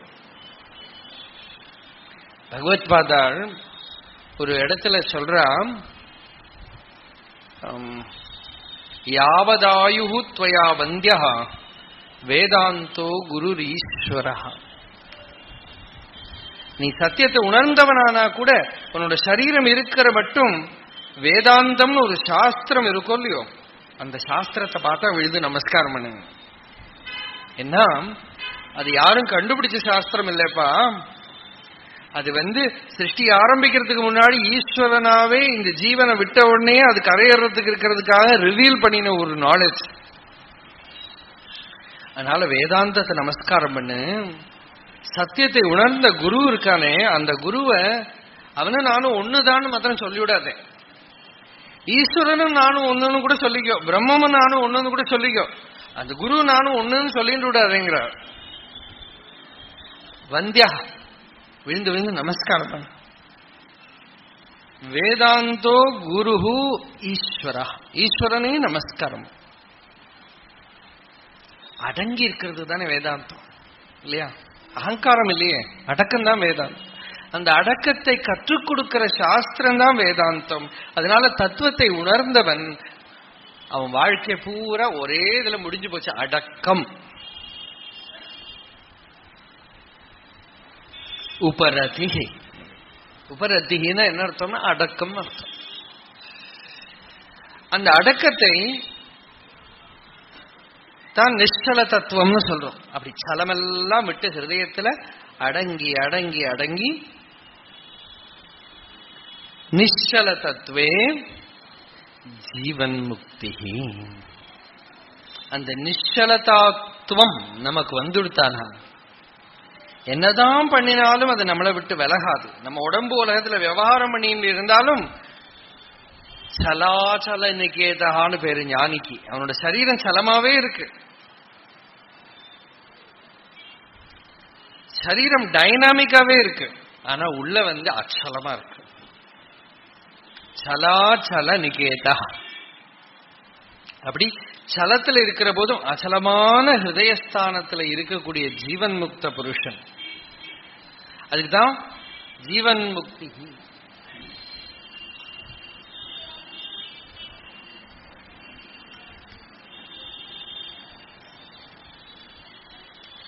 இவ்வளவும் எப்படி வந்தது? சத்சங்கத்வே நிசங்கத்வம், நிசங்கத்வே நிர்மோகத்வம், நிர்மோகத்வே நிശ്ചல தத்துவம், நிശ്ചல தத்துவே ஜீவன் முக்தி. முக்திங்கிறது ஆத்மாவோட ஸ்வரூபம். அந்த ஆத்மஸ்வரூபத்தை உணர்ந்து சரீரத்தில் இருக்கிற போதே அசரீரியா, விவகாரம் பண்ற போதே அவ்வகாரியா, எல்லாம் பண்ற போதுமே எதுவும் பண்ணாதவனா, சலிச்சுட்டே இருக்கிற போதே அச்சலனா இருக்கிற அந்த முக்த புருஷன் மகாபாகியவன். அதனால சத்சங்கத்தோட மகிமையே பகவத் பாதாள் இந்த ஸ்லோகத்துல சொல்றான். மனசை வெளி விஷயங்கள்ல இந்த மோகமுத்கரம் பஜகோவிந்த முக்கியமா வைராகிய பிரகரணம். நம்ம மனசு வெளியில போறதுக்கு என்னென்ன காரணம்? முதல்ல தனம்னு சொன்னா இல்லையா? மூட ஜஹீஹி தனாகம திருஷ்ணாம். மண்ணாசை, பெண்ணாசை எல்லாம் சொல்லுவாளே தமிழ்ல, பொன்னாசை. அந்த ஆணு பெண்ணு எல்லாம் லாஸ்ட்ல அங்க முடிஞ்சிடும். இந்த சினிமா எல்லாம் பாருங்க, ஏதாவது ஒரு சினிமா ஒரு ரிட்டையர் ஆன ஒரு தாத்தா பாட்டி அவளை வச்சுன்னு எடுக்கப்படாதோ? ஆஃப்டர் ரிட்டையர்மெண்ட் ஸ்டோரி ஏன் ஓட மாட்டேங்க? அப்ப எல்லாமே பிராகிருத்தமான விகாரங்களை வச்சுதான் இல்லையா? எல்லாமே அதுதான். எல்லாம் புருஷனுக்கு ஸ்திரீ கிட்ட இருக்கிற ஆகர்ஷணம், ஸ்திரீக்கு புருஷன் கிட்ட இருக்கிற ஆகர்ஷணம், இதனாலேயே மனுஷனுக்கு கரையேற முடியாம போயிடுறது. அதனாலே சாஸ்திரம் என்ன பண்ணிட்டு, இந்த பிரவருத்தி மார்க்கத்துல இருந்து நீ நிவர்த்தி ஆகு அப்படின்னு. வைதிக சம்பிரதாயம் அப்படிதான். யாரையுமே பக்குவமாகறதுக்கு முன்னாடி நீ சன்னியாசம் எடுத்துக்கோன்னு பிரேரணை பண்றதே இல்லை. பிரம்மச்சரியாது கிரகீ பவேது கிரகீ பூத்வா வனீ பவேது வனீ பூத்வா பிரவ்ரஜேத் அதவா பிரம்மச்சரியாதேவ பிரவ்ரஜேத் கிரகாதுவா வனாதுவா அப்படின்னு சாஸ்திரம். பிரம்மச்சரியத்திலேருந்து கிரகஸ்தாசிரமம், கிரகஸ்தாசிரமத்திலேருந்து வானப்பஸ்தாசிரமம், வானப்பஸ்தாசிரமத்திலேருந்து பக்குவமாய் பழுத்த பழம் விழற மாதிரி சன்னியாசம். அது கூட சன்னியாசிகளுக்கெல்லாம் சக்கரவர்த்தியா இருந்த ரமண பகவான் காவியகண்ட கணபதி முனி ரமண கீதையில கேட்கிற போது 3 ஆசிரமத்தோட நிறுத்து. பிரம்மச்சரியம், காரகஸ்தியம், வானபஸ்தம் நிறுத்தி. அவர் எப்படி இருக்காரு? எல்லாத்தையும் கடந்து இருக்காரு. ஆனா அவர் ரெக்கமெண்ட் பண்றது இல்ல. அவர் வெளியில போனவர். நம்ம இப்ப கிரகஸ்தர்கள் நம்ம அதை சொன்னோம்னா நமக்கு தகுந்தபடி நம்ம பேசுறோம்னு அர்த்தம் வந்துடும். பகவான் என்ன, சந்நியாசம் தான் சிறந்தது, சந்நியாசம் தான் எல்லாருக்கும் லட்சியம், சந்நியாசம் ஜீவன் முக்தனோட லட்சணம், ஞானத்தோட லட்சணம். ஞானத்தோட லட்சணமே சன்னியாசம் தான். எல்லாம் விழுந்து போயிடுறது. அவன் விடல, விட்டு போயிடுறது. ஏன்னா ஆத்மா எல்லாத்தையும் விட்டு நிக்கிறதுனால ஆத்மா கிட்ட பத்திக்க இவனுக்கு எல்லாமே விட்டு போயிடுறது. இது பகவத்பாதால் பாஷ்யத்துல ஸ்தாபனமே பண்றார். பாஷ்யத்துல இந்த தண்டம், கமண்டலம், காஷாயம் அப்படிங்கிற வார்த்தைகள்லாம் கூட பெருசா இல்லை. தண்ட கமண்டலாதிகள் எல்லாம் கூட பகவத்பாதால அதெல்லாம் பிக்ஷார்த்தம்னு விட்டா.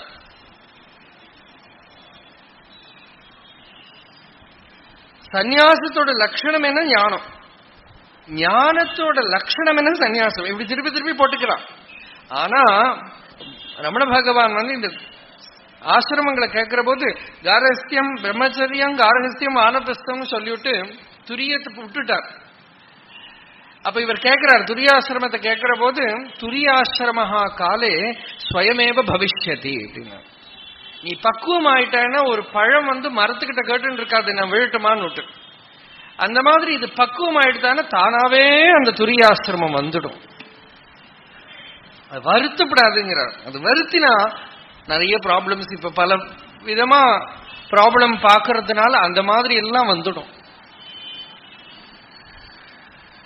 அதனால பக்குவம் ஆகணும், இவனுக்கு விவேகம் வரணும், வைராக்கியம் வரணும். முக்கியமா ஆபாத வைராக்கியமா இருக்கக்கூடாது, நல்ல பூர்ண வைராக்கியம். இந்த உலகத்துல ஒண்ணும் இல்லை அப்படின்னு சவச்சு துப்பினதா இருக்கணும். சவச்சு துப்பினத்தை எடுத்து தின்னறவனுக்கு துல்லியம் சந்நியாசாசிரமத்தை எடுத்துட்டு திருப்பி லோகத்துக்கு நுழைஞ்சான்னா வாந்தாசி அபத்திரபகாங்கிறது பாகவதம். வாயில போட்டு சவச்சதை துப்பி வாந்தி எடுத்ததை எடுத்து திருப்பி தின்றான். அப்படி அதனால முதல்லயே இதெல்லாம் நல்லா அசைப்பட்டு பார்த்து அலசி பார்த்து விவேகத்தினால இவன் பரிபூர்ணமா விரக்தனானால், பாஷ்யக்காரர் ஒரு கொஸ்டின் ஆன்சர் சித்தாந்த பூர்வபட்சம் ஐதரை உபனிஷத் பாஷ்யத்துல, ஒரு கிரகஸ்தனா இருந்துட்டே அவன் ஞானத்தினால பூர்ணனாயிட்டானா அவன் என்னத்துக்கு சன்னியாசாஸ்திரமா எடுத்துக்கணும் அப்படின்னு ஒரு கேள்வி. அதுக்கு பகவத்பாதால் சொல்றா, உன்னோட கொஸ்டின்லயே ஆன்சர் இருக்குப்பா. அவன் கிரகஸ்தாசிரமத்திலேயே அவன் பூர்ணனாயிட்டானா அவன் சன்னியாசி தானே அப்படிங்கிற. நீ எடுத்துக்கணும்னு கேள்வியே கேட்காதே, ஏன்னா அவன் ஆயிடுவான். அவன் அப்படி சன்னியாசி தானே, இனிமேல எடுத்துக்கிறதுக்கு கொடுக்கறதுக்கு இருக்கு. அதனால சந்நியாசம் அப்படிங்கிறது ஞானம், சந்நியாச லட்சணம் அப்படின்னு. அதுல அதுக்கு நமக்கு வைராக்கியம் வர்றதுக்காக, உலக விஷயங்களேன்னு மனசு ஆத்மாவில போறதுக்காகவே இந்த மோக முத்கரம், பணத்துக்கிட்ட இருக்கிற ஆசை, புருஷனுக்கு ஸ்திரீ கிட்ட, ஸ்திரீக்கு புருஷன் கிட்ட இருக்கிற ஆசை, இது பிரகிருதி இல்லையா? அந்த பிரகிருதியை வரம்புல போட்டு கொடுத்தது சாஸ்திரம். ஏன்னா பிரகிருதியை மீற முடியாது. பிரகிருதேர் அந்யதா பாவோ ந கதஞ்சித் பவிஷ்யதி. அதனால பிரகிருதியை ஒரு வரம்புக்குள்ள போட்டு கொடுத்ததுதான் தர்மம்னா ஒண்ணும் இல்லை. நேச்சுரல் லைஃப் நேச்சுரல்னாலே நேச்சருக்குள்ள இருக்கிறதுன்னு அர்த்தம். நீ ஞானத்தை அடைஞ்சா naturally you go beyond nature, transcend nature. அது வர வர நேச்சருக்குள்ள இப்படி இப்படி போனங்கிறதுக்கு ஒரு வரம்பு போட்டது. அதுல நமக்கு பக்குவமாக ஆக இந்த கவிகள்லாம் நம்மளை ரொம்ப கெடுத்துட்டான். பர்திருஹரி சொல்றார், ஒரு கவிய வழியில பார்த்தா அடிக்காம விடாதேங்கிறார். ஏன்னா நிந்தியமான பார்த்தா ஓக்கானம் வர வேண்டிய வஸ்துக்களை எல்லாம் புகழ்த்தி புகழ்த்தி புகழ்த்தி முகுர் நிந்தியம் வஸ்து கவிஜன விசேஷைஹி பகுகிருதம். இந்த கவிகள் இவன் கண்ணு தாமரை மாதிரி இருக்கு, மூக்கு அப்படி இருக்கு, உதடு அப்படி இருக்கு, உடம்பு இப்படி இருக்கு, அப்படி இப்படின்னு பக்கத்துல போனா நாத்தம் அடிக்கும் இல்லையா? அதையெல்லாம் வர்ணிச்சு வர்ணிச்சு வர்ணிச்சு ஏதோ ஒரு பெரிய விஷயம் மாதிரி பண்ணி எல்லாரையும் கெடுத்துட்டான். அது வந்தாக்க இப்ப சினிமா எல்லாம் ஒரே விஷயம் தான். ஆணு பொண்ணு, ஒரு பொண்ணு ஆணை வர்ணிக்க வேண்டியது, ஆணு பொண்ணு வர்ணிக்க வேண்டியது இல்லையா? இதானே எல்லா பாட்டும். At last what is in it? Only this much. நாரீஸ்தனபர நாபீதேசம் ஹிருத்வா மாகா மோகாவேஷம் ஏதன் விசிந்தய மாம்சவசாதி விகாரம் மனசி விசிந்தய வாரம் வாரம் பஜ கோவிந்தம் பஜ கோவிந்தம் கோவிந்தம் பஜ மூடமதே. பகவத்பாதாள் ஒரு பாட்டும் ஒருத்தர்கிட்ட அட்ரஸ் பண்ணியிருப்பான். இந்த தாத்தாவை பார்த்து இந்த பாட்டு சொல்ல வழி இல்லை. அவர்கிட்ட சில பேர் பார்த்தா அவளுக்கு எது அவளுக்கு பந்தமோ அவள்கிட்ட அதை சொல்ல வேண்டியது இல்லையா? மாம்ச வசாதி விகாரம். இந்த சரீரம் என்ன செப்பரேட்டா எடுத்து பார்த்தா அது தெரியும் இல்லையா? இப்ப டாக்டர்ஸ்க்கெல்லாம் சர்ஜரி எல்லாம் பண்றதுனால உள்ள என்ன இருக்கு நிச்சயமா தெரிஞ்சிருக்கணும். ஆனா அப்படி இருக்கிறவாளுக்கு கூட மோகம் போக மாட்டேங்கிறது இல்லையா? அதுதான் மாயேங்கிறது. இப்படி எல்லாம் சொன்னாலும் நமக்கு வாஸ்தவமா ஞானம் வராம அது போகாது, ஆத்மானுபவ நிஷ்ட வராம அது போகாது. ஏன்னா அது பிரகிருதியோட ஒரு பலம். அதனால எப்ப எப்ப உன்னோட மனசு வெளிமுகப்படுறதோ அங்க தோஷ திருஷ்டியா முகுர்முகு. இது ஒரு சாதனை. பகவத்பாதால் சொல்றா, எந்த விஷயத்துல போய் மனசு மாட்டிக்கிறதோ அதுல இருக்கிற தோஷத்தை மனசுக்கு சொல்லி கொடுத்து ததஸ்தோ நிவர்த்தையே, அதுல இருந்து மனசை திருப்பி உனக்குள்ளே கொண்டு வா. வெளி விஷயங்கள துன்பம் இருக்குன்னு தெரிய தெரிய தெரிய அங்க போகாது இல்லையா? அப்ப தீ தொட்டா சுடும் அப்படின்னு தெரிஞ்சா தொடாம இருக்கோமே, அந்த மாதிரி இந்த விஷயங்கள்லாம் துன்பம் இருக்கு, இதுல துக்கம் இருக்கு, இதுல கஷ்டம் இருக்கு அப்படின்னு பரிபூர்ணமான நிச்சயம் வரணும். மாகா மோகாவேஷம். மோகம் சத்சங்கத்தினால போகும்னு ஒரு ஸ்லோகம் சொன்னோம் இல்லையா? நிர்மோகத்துவம். நிர்மோகத்துவம் வரணும்னா மகாபுருஷ சம்ஸ்ரயம் இருந்தா வந்துடும். நம்ம லோகத்திலேயே மாட்டின்னு இருந்தா மோகாவேஷம் தான். அப்படியே பார்த்து பார்த்து பார்த்து அது வேணும் இது வேணும், பல விஷயங்கள் வேணும், என்னெல்லாமோ வாங்கி வச்சுக்கணும், எது எல்லாமோ அடையணும்.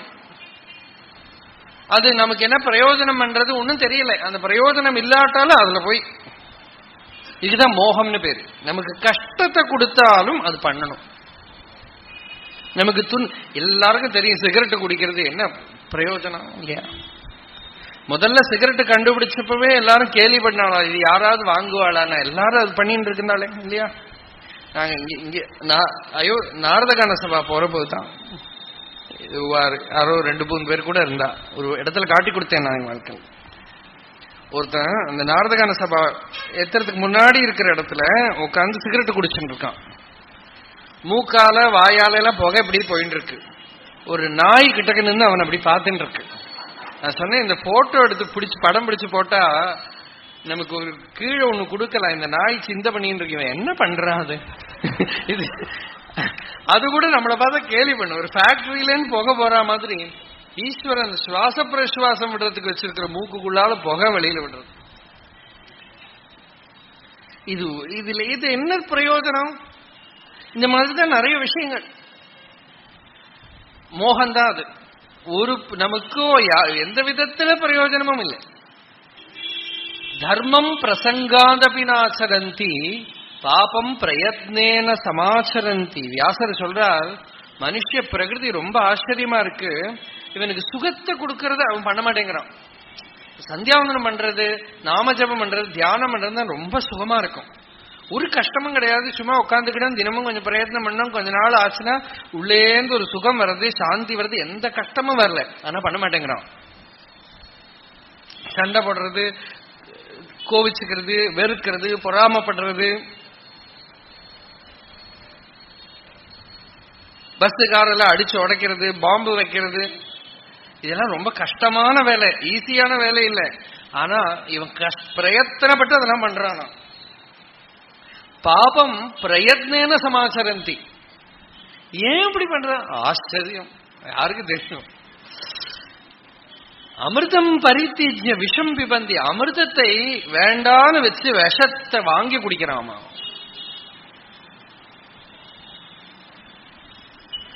அமிர்தம் பரித்திஜ்ய விஷம் பிபந்தி.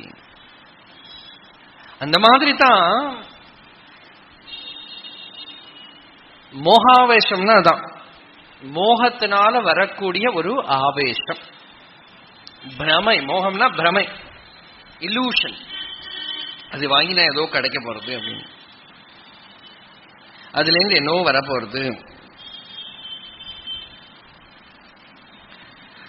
மாகாமோகாவேஷம் ஏதன் விசிந்தைய மாம்ச வசாதி விகாரம். இந்த மனுஷ சரீரங்கிறது இருக்கேப்பா, ஒரு மாம்சம், மலம், மாம்சம், மூத்திரம், ஜடம். விசிந்தைய திரும்ப திரும்ப சிந்தை பண்ணு, வாரம் வாரம் அப்படின்னு திரும்ப திரும்ப பஜ கோவிந்தம். இதுக்காக நீ உன் வாழ்க்கையை இழந்துடாது. இதுக்காக நீ பகவத் பஜனத்திலேருந்து ஸ்லிப் ஆயிடாது. பகவான பஜனை பண்ணு, பக்தி பண்ணு.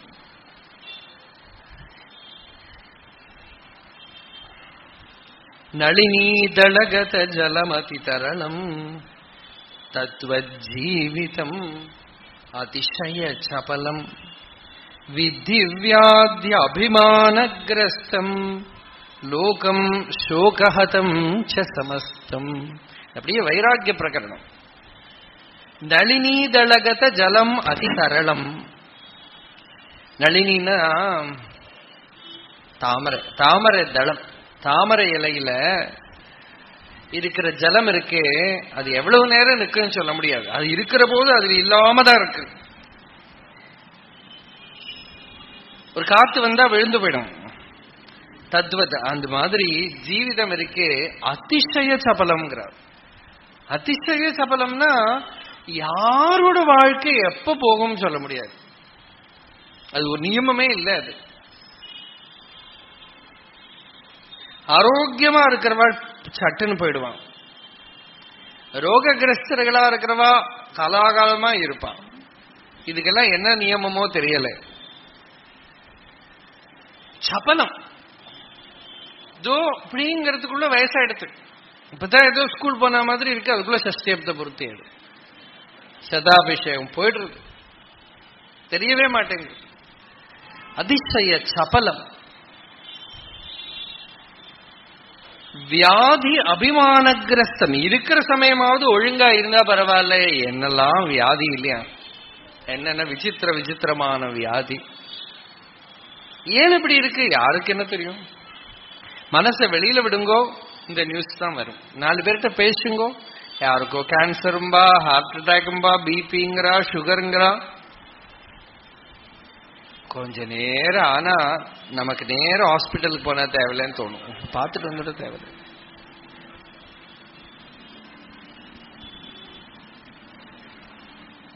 இப்படிதான் பரப்புறது வியாதியை. எங்க ஊர்ல ஒரு பெரிய வைத்தியர் இருக்காரு. அவர் சொல்லுவார், என்ன வேணா படிச்சுங்கோ, ஹெல்த் மேகசின் மாத்திரம் தொடவே படாதுன்னு. ஹெல்த் மேகசின் படிக்கிறவா யாரும் எங்கிட்ட வரவே வரக்கூடாது. இன்டர்நெட்ல இருந்து வியாதியை பத்தி தெரிஞ்சுட்டு எங்கிட்ட யாரும் வராதுங்க. பெரிய வைத்தியர். அவர் சொல்லுவார், இந்த வியாதி உண்மை இல்லை, ஆனா நீ வியாதி உண்மைன்னு பேரெல்லாம் தெரிஞ்சு வச்சிருந்து லட்சணம் எல்லாம் தெரிஞ்சு வச்சுன்னு வந்தேன்னா என்னால குணம் பண்ணவே முடியாது. நான் இருக்கிறது வியாதியை குணம் பண்றதுக்கு இல்ல, உனக்கு வியாதி இல்லைன்னு உன்னை கன்வின்ஸ் பண்றதுக்கு தான். அதுதான் ஆயுர்வேதத்தோட உண்மையான ரூபம். வேதாந்தம் தான் அது. சரியான வைத்தியன் யாருன்னா, வியாதியோட வர ரோகிக்கு வியாதி இல்லைன்னு கன்வின்ஸ் பண்ணிவிட்டா வியாதி போயிடும். சில வியாதிகளுக்கு ட்ரீட்மெண்ட் வேணும், அவ்வளவுதான். உத்தம வைத்தியன் வியாதி இல்லாதவன் தான் ரோகி. ரோகி ஒரு பிரமையினால தனக்கு வியாதி இருக்குன்னு நினைச்சுட்டு இருக்கான். அவனோட ஸ்வரூபத்துல வியாதி இல்லைன்னு தெரிஞ்சுட்டு உனக்கு வியாதி இல்லைன்னு வைத்தியன் சொன்னாலே வியாதி குணம் ஆகணும். அவ்வளவு சிம்பிள்.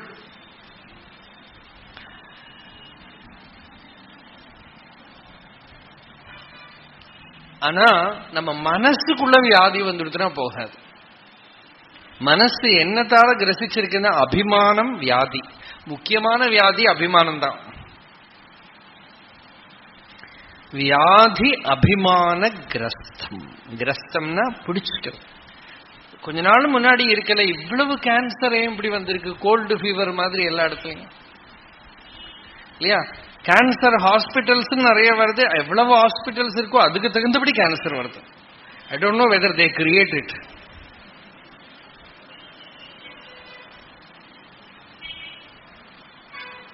ஏன் ஆனுபாதிகம் சொல்லுவோம் நம்ம சம்ஸ்கிருதத்துல, கரஸ்பாண்டிங். அது ஒரு குவெஸ்டின் நாம கேட்டு பார்க்கணும். முன்னாடி இருக்கலையா?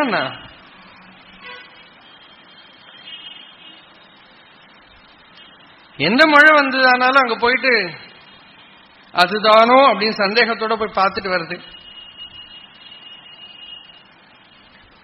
இதுல எல்லாம் நாம மாட்டின்னு இருக்கோம் இல்லையா உலகத்துல. அப்ப இந்த வியாதிங்கிறது அஜ்ஞான சந்ததி தான். அபிமானங்கிறது அஜ்ஞான சந்ததி தான். சரீரமே ஒரு வியாதி தான். நம்ம ட்ரூ நேச்சர், நம்ம ஸ்வரூபத்துல சரீரம் இல்லை. சரீரத்தை பத்தி கான்சியஸ் ஆகிறதே வியாதி தான் இல்லையா? அப்ப காலை நம்ம சாதாரணமா நினைக்கலையே, வலிச்சா நினைச்சுக்கிறோம். இங்க ஒரு மழை வந்துதானா, ஒரு விரணம் வந்துதானா கையை பத்தி நினைக்கிறோம், இல்லாட்டா கையை பத்தி நினைக்கல. அந்த மாதிரி நம்ம ஹெல்த்தியா இருக்கோம்னாக்கா you are not at all aware of the body. Health இல்லைங்கிறதுக்கு லட்சணம் என்ன? உடம்பு இங்க வலிக்கிறது அங்க வலிக்கிறது எல்லாம் அதுதான். லோகம் சோகஹதம் ச சமஸ்தம். பகவத்பாதால் சொல்றான், நீ இந்த லோகத்துல என்ன கண்டப்பா? எங்க பார்த்தாலும் சோகம் தான் இருக்கு. எல்லாரும் சோகத்துல இருக்கான். எங்களுக்கெல்லாம் இப்ப இந்த சத்சங்கம் இந்த மாதிரி ஏதோ உபதேசம் பண்றது, இப்படி ஏதோ ஒரு ஆச்சாரிய சீட்ல உட்காந்து வச்சு அப்படி பண்ண வச்சுட்டு இருக்கோமே, இது எங்களுக்கு நான் சாதாரண இப்ப நீ கூட சொன்னேன், இதெல்லாம் பார்த்து ஒன்னும் யாரும் ஆசைப்படப்படாது. இந்த கும்பி பாகம், அசிபத்திரம், இந்த மாதிரி சில நரகங்கள்லாம் இருக்கும் இல்லையோ, அந்த மாதிரி ஒரு நரகத்தினாலதான் பெரிய பொசிஷன்லாம் வருது.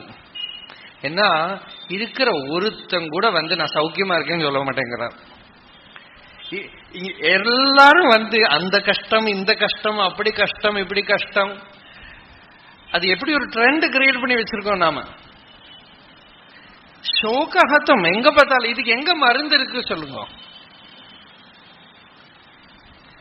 நாங்க எங்க சோகத்தை யார்கிட்ட போய் சொல்றது? எங்க கஷ்டத்தை யார்கிட்ட போய் சொல்றது? உலகத்துல கஷ்டம் இல்லாம இருக்க முடியுமா?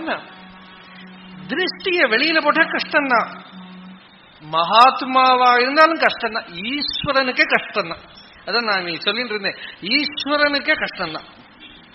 அவரே பாவம் அடிக்கடி அவதாரம் பண்ணிட்டு கஷ்டப்பட்டு இல்லையா, அங்கங்க கோவில்ல உட்கார்ந்துட்டு அவரை சும்மாவா நாம விடுறோம், தூங்க விட மாட்டோம், காத்தாலேயே எழுப்பி விட்டுடுவோம். அப்பப்ப பாலை ஊத்தி தண்ணியை ஊத்தி ஒரு நாளைக்கு கூட ரிட்டையர்மெண்ட் கிடையாது. இருக்கிற கஷ்டங்கள் எல்லாம் அவர்கிட்ட போய் ரமண பகவான் ஒரு நாளைக்கு சொல்றார், சுவாமிகளா இருக்கிற நமக்கே இவ்வளவு கஷ்டமானா கோவில்ல இருக்கிற சுவாமிக்கு என்னெல்லாம் கஷ்டமோ.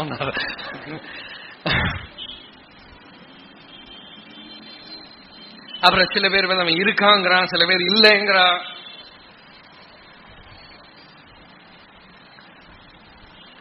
சிருஷ்டி ஸ்திதி சம்ஹாரம் என்னெல்லாம் வேலை கஷ்டங்கள். இவ்வளவு கஷ்டங்களும் நீங்க மனசை வெளியில விட்டா இருக்கு.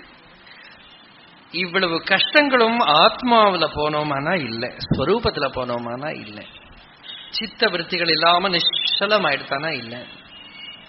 நிச்சல தத்துவே நாஸ்தி. சலம் ஆயிடுத்தானா, சித்த விருத்தி வந்துடுத்தானா எல்லாம் இருக்கு. என்னதான் இல்ல, எல்லாம் மனசுதான் நரகம், மனசுதான் சொர்க்கம் எல்லாம். மனசு இல்லாம மனசோ அமனீபாவே.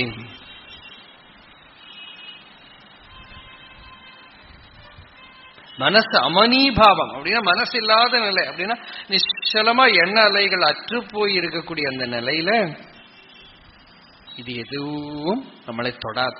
அந்த நிலையை தான் நிச்சல தத்துவே ஜீவன் முக்தி அப்படின்னாரு. அதுதான் சோகத்துக்கு நிவர்த்தி.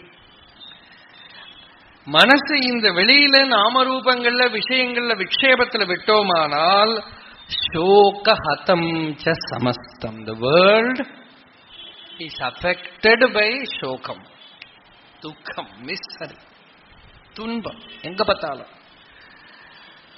அதனால லோகத்துல பெருமைப்பட்டுக்காதேப்பாம்.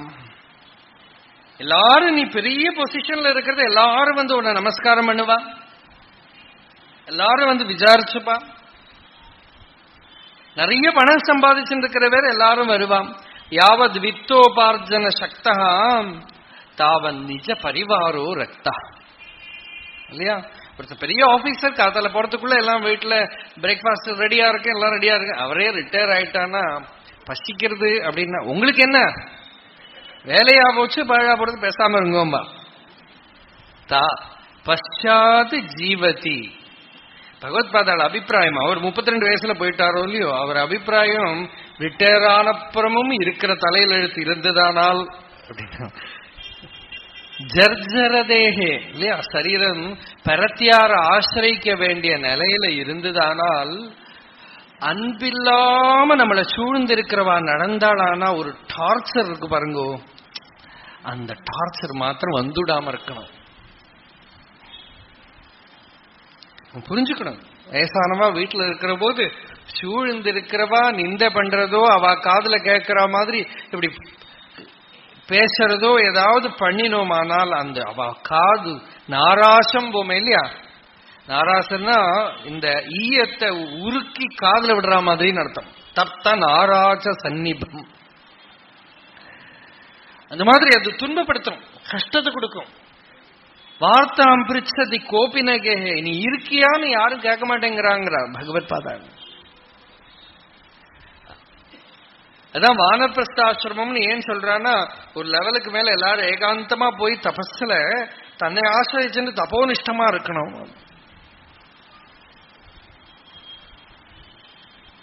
இவா பார்த்துப்பா அவா பார்த்துப்பா நினைச்சுக்கப்படாது. சில பேர் கல்யாணம் பண்ணிக்கிறதே நம்மளை யாராவது பார்த்துக்கிறதுக்கு வேணும்னு விட்டாக்கும். அப்புறம் அவளை இவா பார்த்துட்டு இருப்பான்.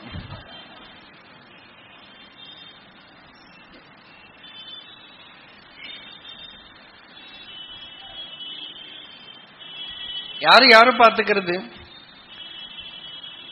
வார்த்தக்கியம்ங்கிற ஒரு நிலை, ஒரு ஸ்டேஜ் சமூகத்துல ரொம்ப முக்கியமான ஒரு விஷயம். எல்லாம் பெரிய குடும்பமா இருந்த போது, அக்ரஹாரங்கள் மாதிரி இருந்த போது எல்லாரும் பரஸ்பரம் விசாரிச்சுண்டு பக்கத்துல இருக்கிற ஒரு நிலையில கொஞ்சம் கூட ஒரு ஆறுதல் இருந்திருக்கும். அப்படி இருந்தா கூட அதுவும் ஒரு பிரமை தான். ஏன்னா பரத்தியாருக்கு என்ன பண்ண முடியும்? நமக்கு ஏதோ குடிக்கிறதுக்கு ஜலமோ சாப்பாடோ கொடுக்க முடியுமே தவிர நம்ம ரோகத்தை எடுத்துக்க முடியுமா? நமக்கு ஆரோக்கியத்தை கொடுக்க முடியுமா? ஒன்னும் பண்ண முடியாது. அதனால சரீரம் ஜர்ஜரீபூதமாயிட்டு இருக்கிற ஒரு நிலையில வந்துடுத்தானா ரொம்ப துக்கம்பா. அதனால ஆரோக்கியமா இருக்கிறதையே பஜ கோவிந்தம் பஜ கோவிந்தம் கோவிந்தம் பஜ மூடமதே.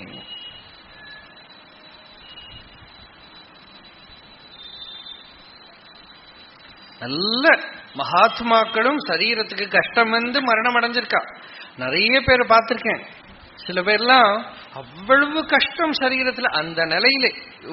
போன வருஷம் கூட ஒருத்தர் ரொம்ப சரீர சிதிலம், கொஞ்ச நாள்ல போயிட போறாரு. அந்த நிலையில அவர் சொல்றாரு, இங்க பூரா பகவான் அப்படி நிறைஞ்சு இருக்கார், நான் பாக்குறேன் அப்படின்னா. அதுதான் லாபம். இது பிராரப்தம். வியாதிங்கிறது பிராரப்தம். அந்த வியாதினால சரீரத்துல துன்பப்பட்டு இருக்கிறவர் அந்த ரூம்ல சொல்றார், ரமணரை பார்த்தவர் அவர், பெரிய முருகன் பக்தர். அவர் சொல்றார், அப்படியே அவன் அந்த சந்நிதி அவர் சொல்ற போது என் கூட இருந்தவா கூட அதை அனுபவிச்சார். சரீரத்துக்கு அவ்வளவு கஷ்டம் இருக்கிற இடத்துலயும் அவளுடைய பகவத் அனுபவ ஆர்த்தியம் இருக்கும் இல்லையோ, அது விலகாம இருக்கு. அங்கதான் சுதந்திரம்.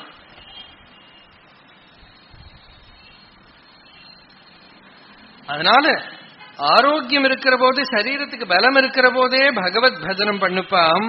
யாவத் பவனோ நிவசதி தேஹே தாவத் பிருச்சதி குஷலம் கேஹே கதவதி வாயோ தேகாபாயே பாரியா பிப்யதி தஸ்மின் காய். சரீரத்துல என்னோட பத்னிங்கிறோம். எவ்வளவு நாளைக்கு ஆயுசு போயிடுத்தானா, ஜட சரீரம் ஆயிடுத்தானா, அப்ப இந்த ஜட சரீரத்தை யாருக்கும் வேண்டாம் இல்லையா? உங்க ஆத்துக்காரர் தானே, நாளைக்கு காத்தால சரீரத்தை எடுக்கிறோம், இன்னைக்கு இங்கேயே இருக்கட்டும் அப்படின்னா ஒருத்தர்கிட்ட. அந்த அம்மா முதல்ல சொல்லி பார்த்தா எனக்கு பயமா இருக்குன்னு. எதுக்கு பயம்? உங்க ஆத்துக்காரர் தானே. பாரியா பிப்யதி தஸ்மின், யாருமே இல்லை அவளுக்கு, உங்க ஆத்துக்காரர் தானே, இருந்தாலும் பயம். அது ஒண்ணும் பண்ணாது பாவம். இருக்கிறதையாவது அவர் ஏதோ பண்ணுவார், அடிப்பர் குத்துவார், ஏதாவது சண்டை போடுவார், எல்லாம் இருக்கலாம். அது ஒண்ணும் பண்ண மாட்டார். அப்படி இருந்தாலும் அடுத்த நாளைக்கு அரண்டு கட்டிண்டு ரெண்டெண்ணம் கிடக்கிறது உள்ள பயந்து. ஏன்? சவத்த பயம் இல்லையா? பாரியா பிப்யதி தஸ்மின் காய். அதனால சரீரத்தை, இந்த சரீரத்தை போய் நீ பிடிச்சுக்கிறியப்பா, வாழ்க்கையை வேஸ்ட் பண்ணாதே. குழந்தை காலம் பூரா விளையாடி போயிடுது. பாலஸ்தாவத் கிரீடாசக்தா, ஏன் விளையாடிண்டே இருக்கும். அப்ப அதுக்கு பக்தி வருமா? ஒன்னும் வர்ற, விளையாட்டு தான் விளையாட்டு தான் விளையாட்டு தான். தருணஸ்தாவத் தருணீ சக்தா, யௌவனத்துல பூரா அந்த லோக விஷயங்கள்ல இருக்கிற ருச்சி, ஆணு பெண்ணுங்கிற இந்த ஆசக்தி, சினிமா பார்க்கணுமா, சினிமா பாட்டு பாடணுமா, இது போடணுமா, அந்த எக்ஸைட்மெண்ட். விருத்தஸ்தாவத், வயசானாலாவது இவன் உருப்படியா ஆகிறானா அப்படின்னாக்கா ஒன்னும் இல்லை. முடிஞ்சதெல்லாம் நினைச்சு உட்காந்துருக்கான்.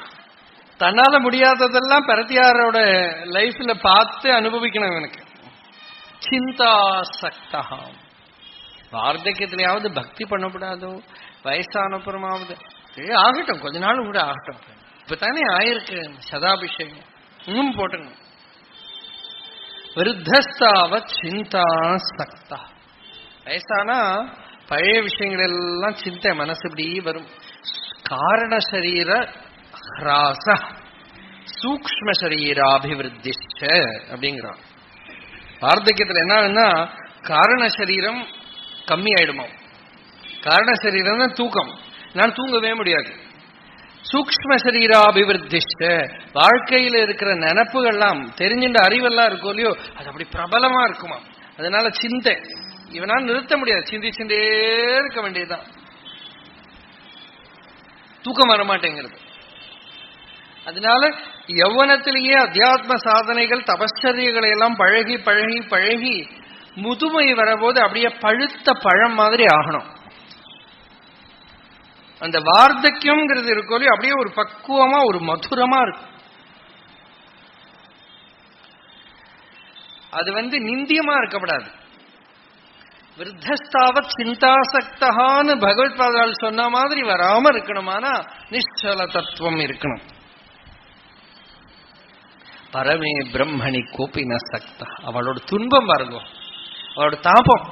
யாரும் பக்தி பண்ண மாட்டேங்கிறாளே, யாரும் பரபிரம்மத்துல ருச்சி வச்சுக்க மாட்டேங்கிறாளே, பரமே பிரம்மணி கோப்பின சக்தா. அதனால் பகவத்பாதர் முடிவில் எழுதினவர்க்குன்னு சொல்றேன் நான். ஏன்னா நிறைய பேருக்கு முடிவில் தான் இந்த பாவம் வருது. அவளும் வாழ்க்கை பூரா மகான்களும் நிறைய பேரை பார்த்துட்டா கடை திறந்தேன் கொள்வார் இல்லைன்னு பாடினார் ஒருத்தர். திறந்து வச்சு வாங்கிக்கிறதுக்கு யாரும் இல்லையே அப்படின்னு. அந்த மாதிரி பல குழந்தைகளுக்கு கொடுத்து அவளும் எல்லாம் விளையாடின்னு இருக்கா. யுவாவா இருக்கிறவாள் அவளுக்கும் வேற விஷயங்கள் இருக்கு. விருத்தர்கள் ரிட்டையர் ஆனப்புறமாவது இது வருவானா அவ என்னத்தையோ நினைச்சுட்டு வந்து சிந்தா சக்தா பரமே பிரம்மணி கோபின சக்தா பஜ கோவிந்தம் பஜ கோவிந்தம் கோவிந்தம் பஜ மூடமதே. என்னுடைய பத்னி போயிட்டா, என்னோட குழந்தைக்கு கஷ்டம் வந்துடுத்து, என்னோட பணம் போயிடுத்து, இப்படின்னு தவிக்கிறோம். காத்தே காந்தா கஸ்தே புத்திரஹா. இவெல்லாம் முன்னாடி இருந்தாளா பின்னாடி இருக்க போறாளா, யார் யாருக்கிட்ட சம்பர்க்கம் இருக்குப்பா அவனுக்கு. சம்சாரோயம் அதீவ விசித்திரா. இந்த சம்சாரம் இருக்கே ரொம்ப விசித்திரமா இருக்கு. இன்னைக்கு இருக்கு நாளைக்கு இருக்க மாட்டேங்கிறது. யாரும் உன்னோட பத்னி, யாரும் உன்னோட பிள்ளை. பாந்த சங்கமாக ரயில்வே ட்ரெயின்ல போற போது பழைய காலத்துல ரொம்ப க்ளோஸா இருப்பா. இன்னைக்கு யாருமே க்ளோஸா இல்லை, எல்லாருக்கும் பயம். அவளே அனௌன்ஸ் பண்றா யாரு எது கொடுத்தாலும் வாங்கிக்காதேங்கோ பழகாதேங்கோ. அதனால ஒரே கம்பார்ட்மெண்ட்ல அந்த பக்கம் இந்த பக்கம் ஆப்போசிட்டா படுத்துட்டு இருக்கிறவன் என் பெட்டி எடுத்துன்னு போயிடுவனும் பயம், தூக்க மாத்திரை போட்டு விடுவனும் பயம். அந்த பாந்த சங்கமம் வழியில யாரோ ஒரு ஃப்ரெண்டை பார்த்தா அவகிட்ட க்ளோஸ் ஆகணும், அப்புறம் மறந்து போய்டும். ஸ்கூல்ல படிக்கிற போது யாரோ யாரோ க்ளோஸா இருந்தா அப்புறம் ரொம்ப நாளுக்கு கழிச்சு அவளை பார்த்தாலே தெரிய மாட்டேங்கிறது. அந்த மாதிரி தான் இந்த உலகத்தில் இருக்கிற சம்பர்க்கம் எல்லாம். சம்சாரோயம் அதீவ விசித்திரா. ரொம்ப விசித்திரமா இருக்கு இந்த சம்சாரம்ங்கிறது. கஸ்யத்துவம், நீ யாரோட பிள்ளை, குத ஆயாத்தா, நீ எங்கேருந்து வர, தத்துவம் சிந்தைய ததிகம் பராதா. இவ்வளவு நேரம் மூடமதேன்னு கூப்பிட்டவர் ரொம்ப பிரியம்மா ஏ சகோதரா அப்படின்னு கூப்பிடுற அன்போட. இப்ப மூடமதேங்கல, தத்துவம் சிந்தைய ததிக பிராதா அப்படின்னா, ஹே பிராதா, ஏ சகோதரா கொஞ்சம் சிந்தை பண்ணி பாரு, என்ன விசாரம் பண்ணி பாரு. கஸ்துவம் கோகம் குத ஆயாத்தா, எங்கிருந்து வர. பகவத்பாதாள் இதே கேள்வி ஒரு குழந்தை கிட்ட கேட்டான். கஸ்துவம் சிசு கஸ்ய குதோசி கந்தா கிம் நாமதேத்வம் குத ஆகதோசி அப்படின்னு கேட்டா அந்த பிள்ளை கம்பீரமா, நாகம் மனுஷ்யோ நச்ச தேவயக்ஷோ ந பிராமண க்ஷத்ரிய வைஷ்ய சூத்ராஹ ந பிரம்மச்சாரி ந கிருஹி வனஸ்தா பிக்ஷுர் நச்சாஹம் நிஜபோத ரூபா அப்படின்னு ஹஸ்தாமலகம். நான் மனுஷனோ தேவனோ யக்ஷனோ கந்தர்வனோ பிரம்மச்சாரியோ வானபஸ்தனோ அல்ல, நான் நிஜபோத வடிவன், ஆத்மா பிரம்மம். அந்த ஒரு அனுபவம் உனக்கு வரட்டும் அப்படின்னு சொல்லி பகவத்பாதாள் இந்த பிரகரண கிரந்தத்துல நமக்கு வைராக்கியத்தை அனுகிரகம் பண்ணி கொடுக்கிறான். வைராக்கியம் இருந்தா தான் ஞானம் வரும், வைராக்கியம் இருந்தால்தான் மனசு சாந்தமாகும்.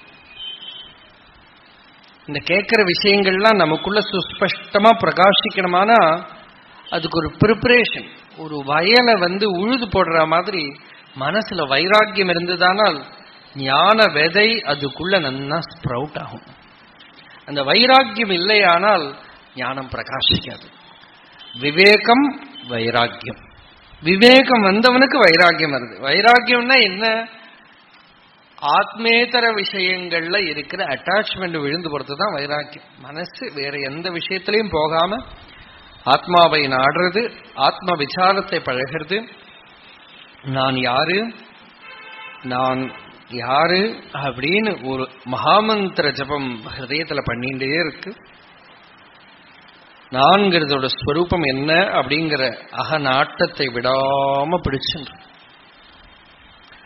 அந்த ஒரு ஆத்ம விசாரம், நான்கிறதோட ஸ்வரூபம் என்ன, நான்கிறது எங்க உதயம் ஆகிறது, நான்கிற துடிப்பு அது என்ன அப்படிங்கிற ஒரு விசாரம். அந்த விசாரத்துக்கு எந்தெந்த வெளி விஷயங்கள் தடையா இருக்கோ அந்த விஷயங்கள் கிட்ட இருக்கிற ராகத்தை துறக்கிறது இருக்கே, அதுதான் வைராக்கியம்.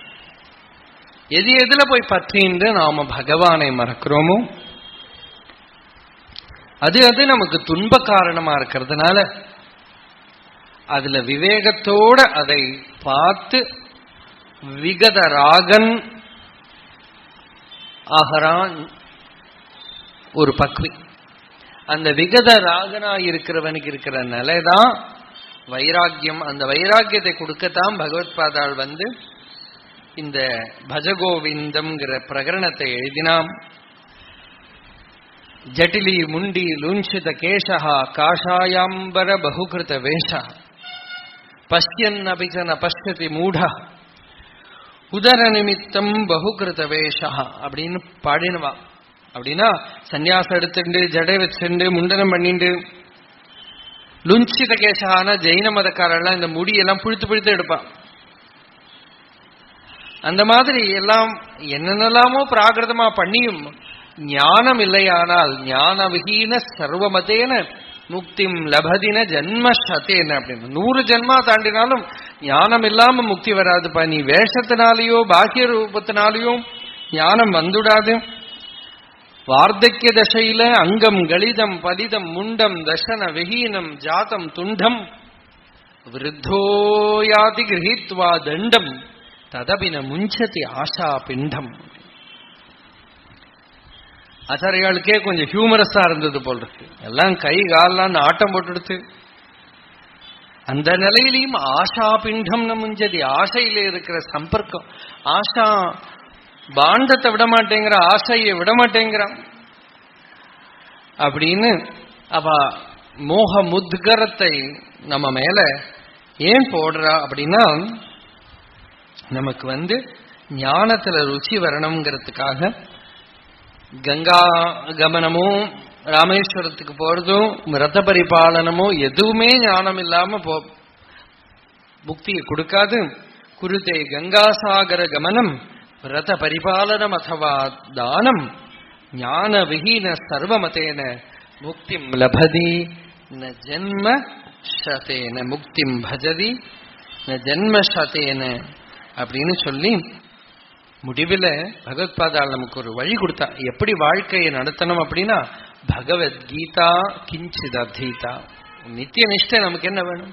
பகவத்கீதா கிஞ்சித் அதீதா கங்காஜலலவ கணிகா பீதா சகிருதபியேன முராரி சமர்ச்சா கிரியதே தஸ்யன யமேன நச்சாச்சா.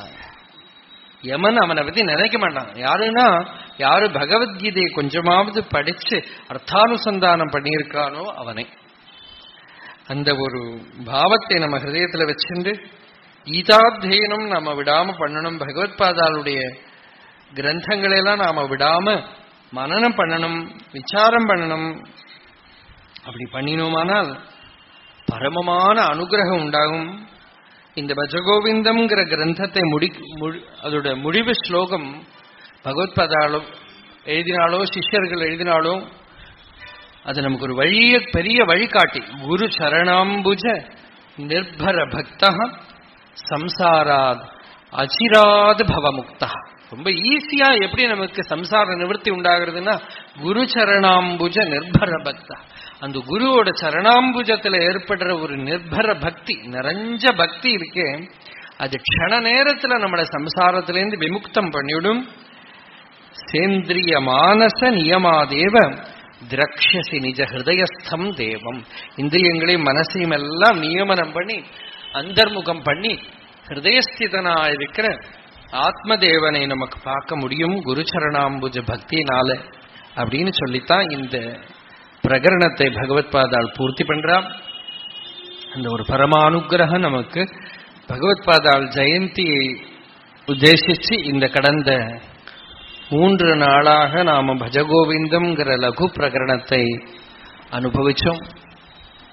நம்ம தொடர்ந்து உங்களுக்கு இங்க நிறைய சத்சங்கங்கள் நடக்கப்படுது. ரொம்ப ஸ்ரத்தையோட இந்த ஒரு சங்கர ஜெயந்தி மகோத்சவத்தை இவா நடத்தி வரா. இந்த மகோத்சவத்துல கலந்து நானும் அதுல ஒரு 3 நாள் பகவத்பாதாள தியானம் பண்றதுக்கு ஒரு வாய்ப்பு கிடைச்சது. நீங்களும் அதில் கலந்து அனுபவிச்சீர். அவ கிருபை எல்லாருக்கும் இருக்கணும். அந்த கிருபையினால நமக்கும் வேதாந்தத்துல ஸ்ரத்த வரணும், குருச்சரணத்துல பக்தி வரணும், வைராக்கியம், ஞான நிஷ்டை இது எல்லாம் தந்து நமக்கு ஆசீர்வாதம் பண்ணணும் அப்படின்னு பிரார்த்தனை பண்ணிக்கிறது. ஹர நம பார்வதி பதயே.